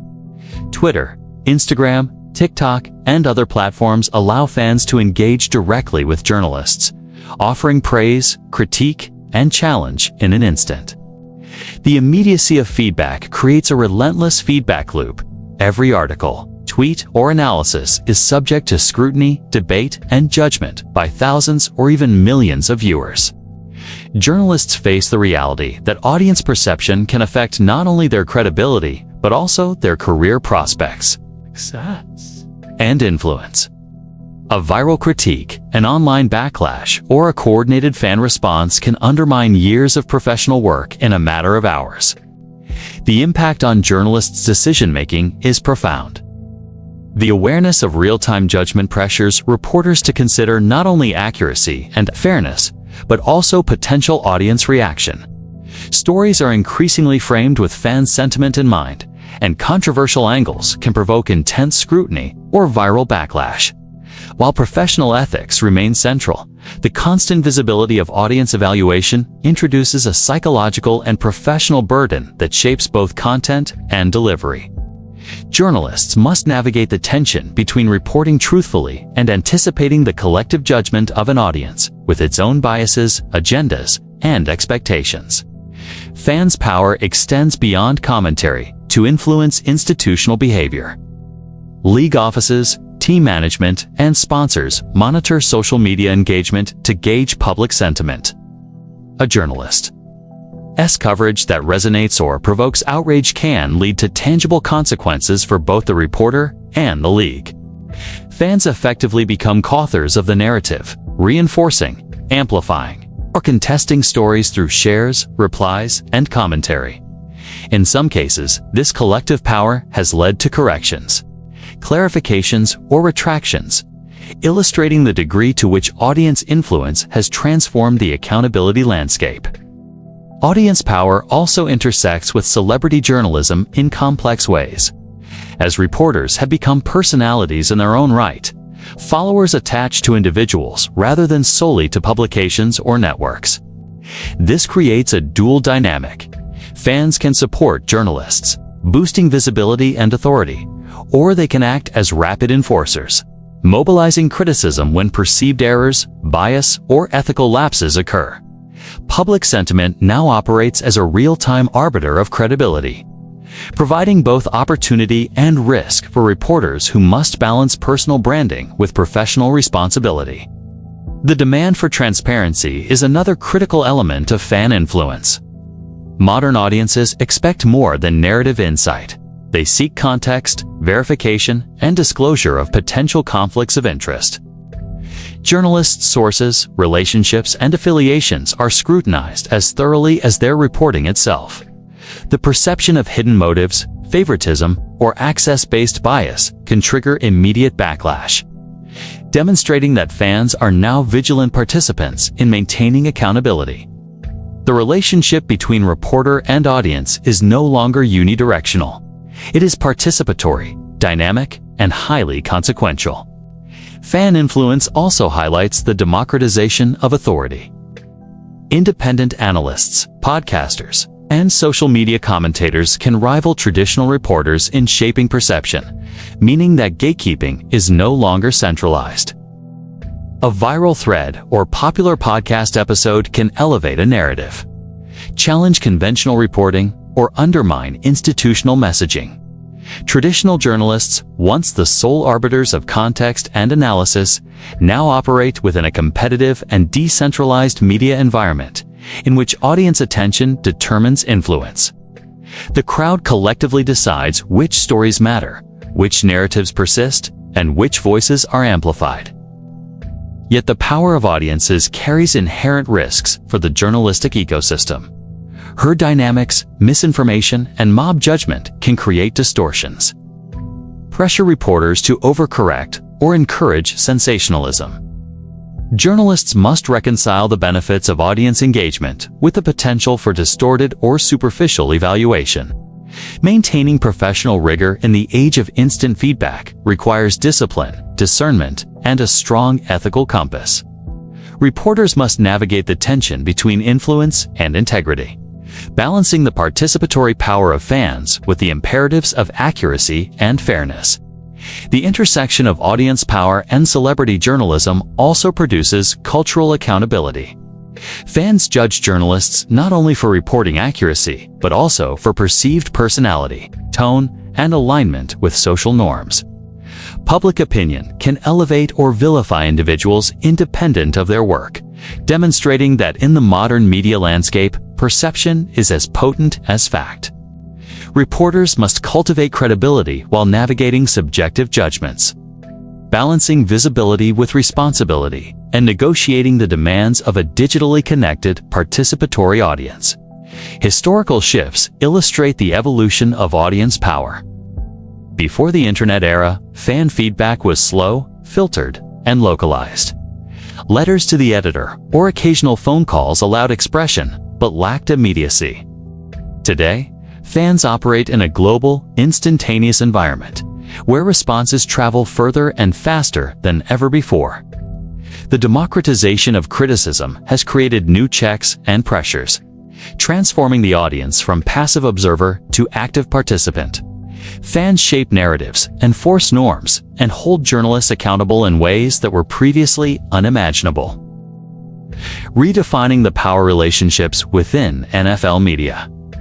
Ultimately, the rise of audience power has created a new media ecosystem in which journalists, leagues, and fans are interconnected. Influence is distributed across multiple nodes: the journalist reporting the story, the league managing perception, and the audience shaping reception and interpretation.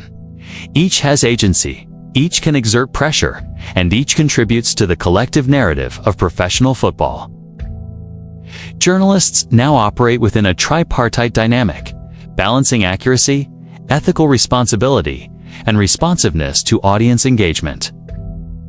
This transformation challenges traditional notions of authority in sports reporting. No longer is credibility solely derived from experience, access, or institutional affiliation. Instead, journalists must maintain trust with a dispersed and powerful audience that evaluates their performance in real time. Influence is now contingent not only on institutional relationships, but also on the collective judgment of fans, who act as both consumers and regulators of media. Navigating this terrain requires constant awareness, adaptability, and ethical precision. In this era, the audience serves as both ally and gatekeeper. Their engagement can amplify important stories, support investigative work, and hold the league accountable.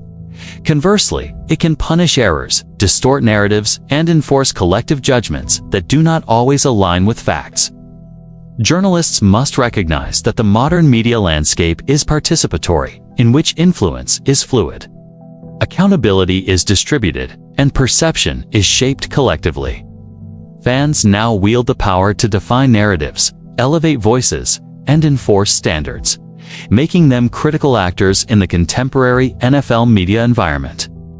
Understanding audience power is crucial to interpreting the state of NFL journalism today. The celebrity of reporters, the strategies of the league, and the authority of traditional media are all now mediated by a global, connected, and participatory fan base. Reporting exists not in isolation, but within a dynamic network where every post, column, or analysis is subject to public evaluation and amplification. Journalists must operate with both transparency and insight, balancing professional integrity with responsiveness to the collective influence of the audience. The rise of fans as new gatekeepers represents a fundamental shift in media power. It redefines accountability, amplifies cultural expectations, and introduces unprecedented pressures on reporters. At the same time, it democratizes influence, allowing independent voices to challenge narratives and shape perception. Understanding this duality is essential to comprehending the modern NFL media ecosystem, where audience engagement, professional credibility, and institutional messaging intersect in complex, powerful, and often unpredictable ways. As the NFL enters its second century, the role of the sports journalist is poised for transformation on a scale that rivals any previous era. The convergence of technology, audience influence, and evolving cultural expectations is reshaping not only how stories are told, but who tells them, how they are consumed, and the very metrics by which influence is measured. While the celebrity journalist has long been a fixture in the landscape, the next decade promises a new paradigm defined by AI-driven reporting, real-time analytics, influencer economies, and increasingly sophisticated digital platforms. Yet, amid this upheaval, some aspects of the profession, the demand for credibility, insight, and ethical judgment will remain immutable. Understanding this evolution is essential to predicting how the next generation of journalists will navigate access, authority, and audience engagement in the world of professional football. Artificial intelligence is perhaps the most transformative force on the horizon. Already, AI tools are capable of analyzing massive datasets, generating real-time game summaries, and even producing predictive analytics for player performance, team strategy, and injury risk. In the context of reporting, this technology could fundamentally alter the journalist's workflow, enabling faster coverage, deeper statistical insights, and unprecedented contextualization of games. Writers who once relied solely on observation and interviews may increasingly integrate AI-driven data into their analysis, producing content that combines human judgment with computational precision. The implications extend beyond speed and efficiency. AI may democratize access to information, allowing journalists with smaller platforms or fewer resources to compete with traditional powerhouses in delivering timely data reporting. Digital platforms and social media ecosystems will continue to reshape influence. The transition from print to broadcast to online reporting has already elevated individual journalists to celebrity status, and this trend shows no signs of slowing. Platforms like Twitter, X, Instagram, YouTube, and TikTok allow reporters to cultivate direct relationships with audiences, bypassing traditional gatekeepers and creating personal brands that exist independently of newspapers, networks, or league sanction. The metrics of influence are increasingly quantifiable. Follower counts, engagement rates, viral reach, and platform-specific analytics now inform a journalist's perceived authority. This shift amplifies the pressures and opportunities of celebrity, rewarding speed, personality, and cultural resonance as much as investigative rigor or analytical insight. Influencer economies are reshaping compensation models and career trajectories. Journalists no longer rely solely on institutional salaries. Many monetize personal brand, subscription content, sponsored posts, podcasts, and cross-platform engagement. While this offers autonomy and opportunity, it also introduces potential conflicts of interest. The drive to produce content that maximizes engagement can compete with traditional journalistic values such as objectivity, verification, and ethical reporting. Navigating this landscape will require a delicate balance between entrepreneurial ambition and professional responsibility, a challenge that mirrors the historical tension between access, influence, and integrity. Real-time analytics and enhanced metrics will further influence how journalists interpret and report on the game. Advanced tracking systems, biometric sensors, and performance models provide insights that were previously inaccessible to reporters and fans alike. The integration of these tools into storytelling could elevate the quality and depth of coverage, allowing journalists to contextualize on-field performance, predict outcomes, and provide nuanced narratives that blend human observation with quantitative rigor. However, the reliance on analytics also carries risks. Overemphasis on data can obscure intangible elements of the sport, the psychological, emotional, and cultural dimensions that define the human experience of football. The most effective journalists will be those who integrate analytics with narrative skill, maintaining the balance between precision and storytelling. Despite these technological shifts, some aspects of the journalist's role will remain constant. Audiences will continue to value credibility, insight, and ethical judgment. The ability to ask probing questions, interpret complex situations, and contextualize events within historical and cultural frameworks will remain central to influence and authority. AI digital platforms and analytics can enhance a journalist's toolkit, but they cannot replace the discernment, empathy, and judgment that distinguish a skilled reporter. The essence of the profession, the responsibility to inform, illuminate, and hold power accountable remains unchanged, even as the methods of delivery and metrics of influence evolve. The future will also require adaptability to an increasingly fragmented media ecosystem. Independent outlets, podcasts, niche social media channels, and alternative content platforms are democratizing coverage, allowing a diverse array of voices to compete for attention.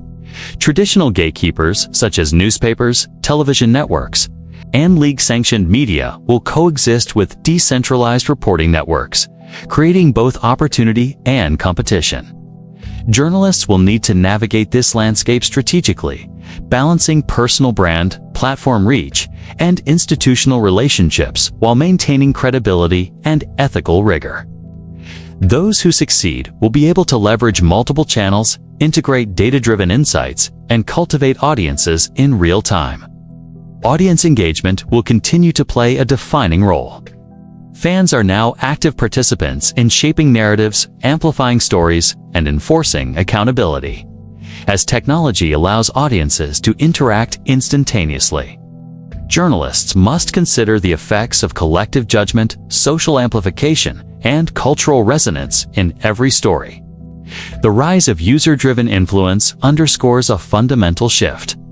Authority is no longer solely derived from access or expertise, but from the ability to resonate, contextualize, and communicate effectively within a networked ecosystem of fans, analysts, and peers.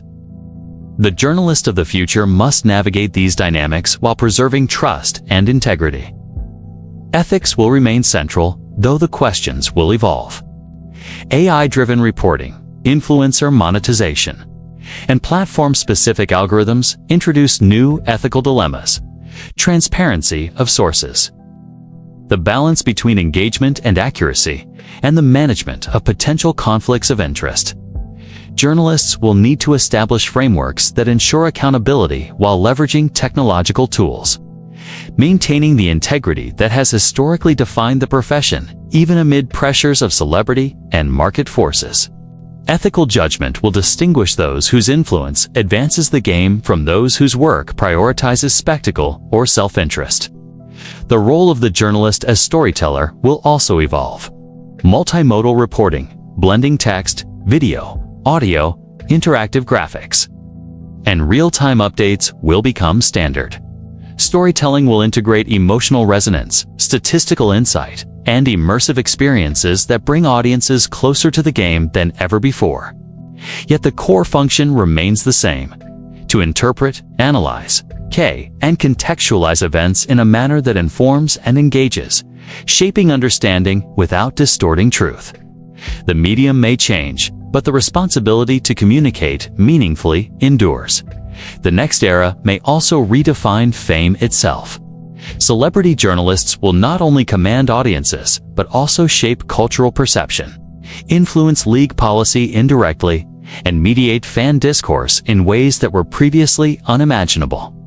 Their reach will be global, instantaneous, and measurable, creating a new class of cultural intermediaries who navigate professional rigor, personal brand, and audience engagement simultaneously. Fame will no longer be incidental, but a structured component of professional identity, requiring strategic management, ethical awareness, and narrative discipline. Despite all these changes, some elements of sports journalism are eternal. The pursuit of truth, the obligation to illuminate, and the responsibility to safeguard credibility and integrity will never be replaced by technology or market forces. The human capacity for judgment, context, and empathy remains central to the craft. Journalists may adopt new tools, navigate new platforms, and engage new audiences, but their core mission endures: to observe critically, analyze deeply, and communicate responsibly. These constants define the profession, ensuring that no matter how technology evolves, the role of the journalist remains fundamentally about stewardship, understanding, and accountability. Looking ahead, the future of the sports journalist celebrity is both exhilarating and precarious. Opportunities abound for innovation, influence, and audience engagement. The tools, platforms, and metrics are unprecedented, promising new forms of storytelling and unprecedented reach. Yet, with these opportunities come pressures, ethical dilemmas, and heightened scrutiny. The challenge for the next generation of journalists will be to embrace technological innovation without compromising integrity, to cultivate influence responsibly, and to navigate audience power while preserving the principles that define meaningful reporting. Ultimately, the NFL's future journalists will operate at the intersection of tradition and transformation. They will leverage AI analytics, digital platforms, and influencer economies while remaining grounded in the principles that have historically defined credibility. They will balance access, independence, and audience engagement, navigating a landscape in which celebrity, ethics, and accountability coexist in tension. The tools may change, the platforms may evolve, and the metrics may shift, but the essence of the profession, the commitment to truth, insight, and cultural stewardship remains unaltered. The rise of the sports journalist celebrity is not a chapter that will close, but a continuum that will evolve. Technology, audience influence, and platform diversification will shape the next era. But the core responsibility endures: to inform, illuminate, and preserve the integrity of the game, its players, and the narratives that define it. The future of NFL journalism will be measured not only by reach or recognition, but by the capacity to wield influence responsibly, maintain trust, and navigate change without losing sight of the enduring principles that define the craft. As I reflect on the journey through the evolution of the sports journalist celebrity, the threads of power, responsibility, influence, ego, and culture are woven so tightly that separating them becomes impossible. The story of professional football is inseparable from the story of those who have interpreted, narrated, and amplified it for the public. The journalists we have traced from the earliest beat reporters to the modern digital personalities commanding global audiences did not merely cover games. They shaped how the nation understood the sport, the players, and the very essence of competition itself. Their words were instruments, capable of elevating legends, dismantling reputations, and reframing history in real time. To recognize this is to recognize the extraordinary weight of influence these individuals have carried for decades.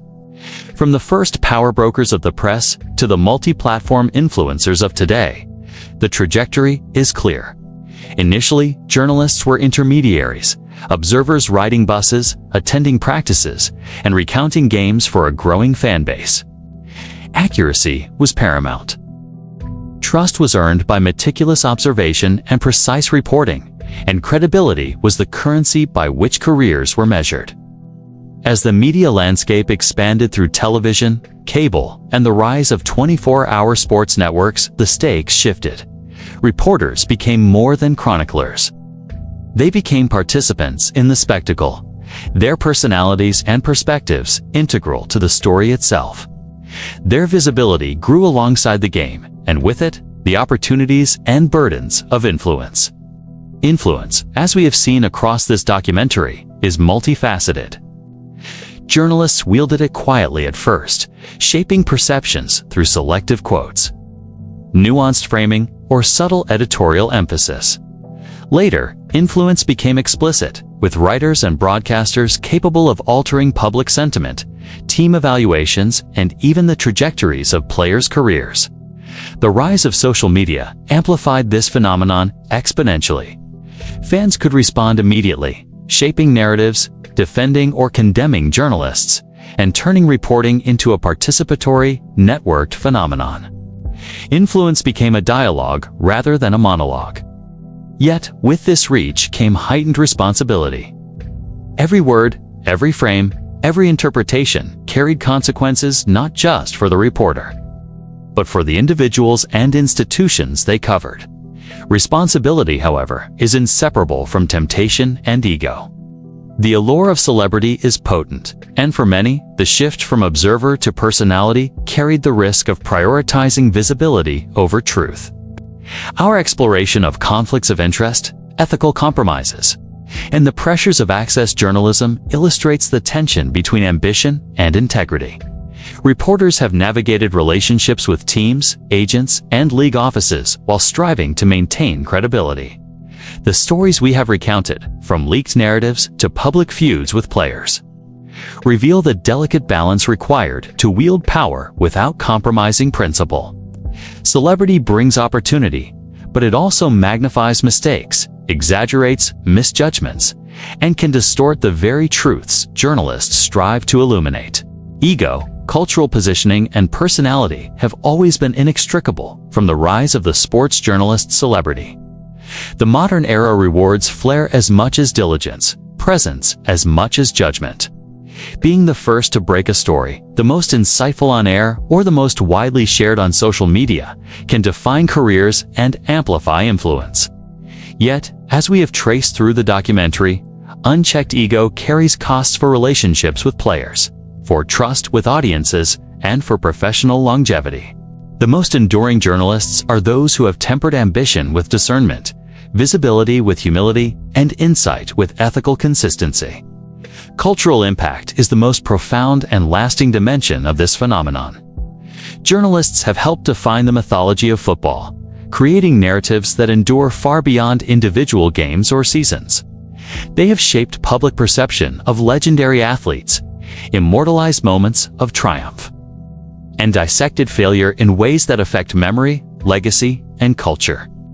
Players, teams, and fans alike exist within the narrative frameworks these journalists construct. They do not merely report culture, they actively produce it. Every profile, every expose, every analysis contributes to the collective consciousness of the sport.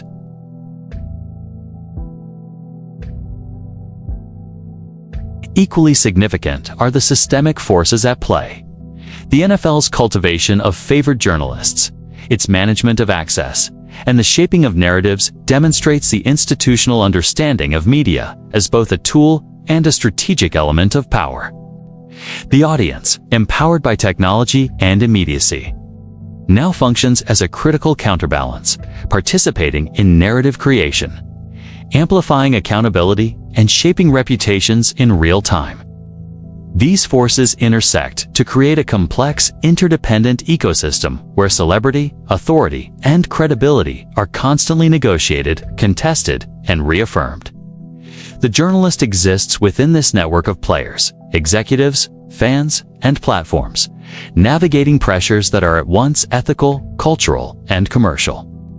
Looking historically, the evolution of the sports journalist celebrity is both a story of opportunity and a cautionary tale. Access, fame, and influence have always carried dual potential: to illuminate and to distort, to hold power accountable and to reinforce it, to elevate the game and to exploit its participants. Our exploration of scandals, feuds, and moments of ethical compromise shows the consequences of misalignment between personal ambition and professional responsibility. Yet the history also celebrates courage, insight, and the capacity of journalists to reveal hidden truths, correct injustices, and enrich public understanding. The future of this dynamic, as we have explored, will be shaped by technology, data, and continued audience empowerment. Artificial intelligence, real-time analytics, and digital platforms promise to enhance reporting, democratize access, and expand influence, while also introducing new pressures and ethical questions. Journalists will need to integrate technological tools without compromising the human judgment that defines insight. They will need to navigate influencer economies while preserving independence, manage audience feedback while maintaining editorial rigor, and balance the immediacy of digital media with the enduring responsibility to truth. These challenges are unprecedented in scale, but continuous in principle. Credibility, responsibility, and insight remain non-negotiable. In reflecting on the entirety of this documentary, one overarching theme emerges. The rise of the sports journalist celebrity is a story of interconnection. Players, teams, leagues, journalists, and fans are linked in a web of influence, perception, and narrative creation. Each actor affects the others, and the consequences of reporting extend far beyond ink on a page or airtime on a network. The journalist is both participant and observer, arbiter and storyteller, influencer and interpreter. The career of a single reporter can shape public memory, define cultural understanding, and influence the lives of those who take the field week after week. It is tempting to view celebrity journalism solely through the lens of glamour, notoriety, or cultural power. Yet the documentary demonstrates that the stakes are far higher. Influence carries responsibility. Fame can amplify impact, but also magnify error.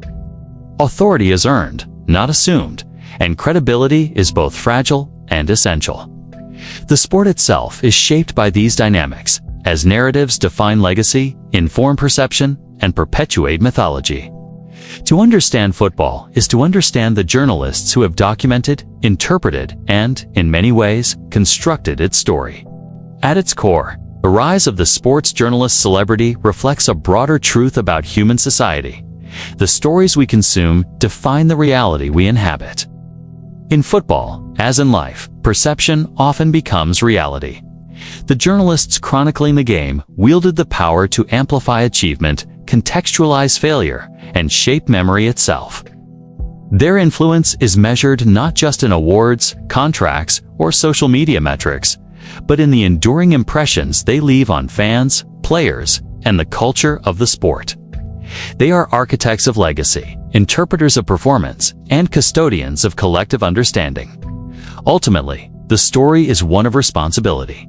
Celebrity in journalism is not an end in itself, but a means of shaping understanding. Those who have wielded this influence effectively have done so with rigor, insight, and ethical awareness. Those who have faltered demonstrate the perils of ego, access, and ambition, untempered by principle. For the next generation, the lessons are clear. Embrace technological innovation. Cultivate influence responsibly, engage audiences thoughtfully, and never compromise the integrity of the craft. The power to shape narrative is immense, but so too is the duty to exercise it wisely. In closing, the journey of the sports journalist celebrity is both celebration and warning. It is the story of those who have transformed observation into influence, reporting into cultural production, and words into lasting legacy. It is the story of opportunity entwined with responsibility, of visibility weighed against judgment, and of power balanced by ethics. The NFL, its players, the fans, and the public memory of the game are all intertwined in this narrative. The journalist occupies a pivotal space within this network, a position that requires skill, courage, discernment, and conscience. The legacy of the sports journalist celebrity is enduring because it is human, fallible, and profound. Influence is exercised through judgment, amplified by visibility, and tempered by ethics. The lessons of the past, the pressures of the present, and the innovations of the future converge in a single truth. The journalist is not merely a storyteller, but a custodian of culture, memory, and meaning. The responsibility is immense. The influence is profound. The consequences are lasting. To understand football, to understand culture, and to understand ourselves as observers of the game, one must understand the enduring power of those who choose to tell its story. The final reflection, then, is simple but essential. Celebrity is fleeting, trends are temporary, and technologies evolve. Yet the impact of a journalist who balances insight with integrity, access with accountability, and ambition with ethics endures far beyond headlines. It is measured in the clarity of public understanding, the preservation of truth, and the shaping of history. The rise of the sports journalist celebrity is a testament to the human capacity to observe, narrate, and influence. It is a reminder that power carries responsibility, and that the most profound legacy of all is the ethical, insightful, and enduring pursuit of truth. The story concludes with the recognition that the journalist's role, while transformed, remains central. Influence is now broader, faster, and more complex, but the principles of rigorous observation, thoughtful analysis, and ethical responsibility are constants. The past provides lessons, the present provides context, and the future demands adaptability. Through it all, the sports journalist's celebrity continues to shape the narrative of the NFL, the culture surrounding it, and the collective memory of a game that captivates millions. This documentary, in tracing the rise, evolution, and future of the sports journalist celebrity, demonstrates the profound interplay of power, responsibility, and cultural influence. It reveals the human dimensions behind the headlines, the systemic forces behind access and influence, and the enduring significance of ethical storytelling. At its heart, it is a story of accountability, courage, and the enduring capacity of words to shape perception. For those who choose to inhabit this role, the stakes are high, the responsibility immense, and the opportunity to impact culture and legacy unparalleled. The rise of the sports journalist celebrity is, in every sense, a story of power exercised, responsibility honored, and history written with both care and consequence.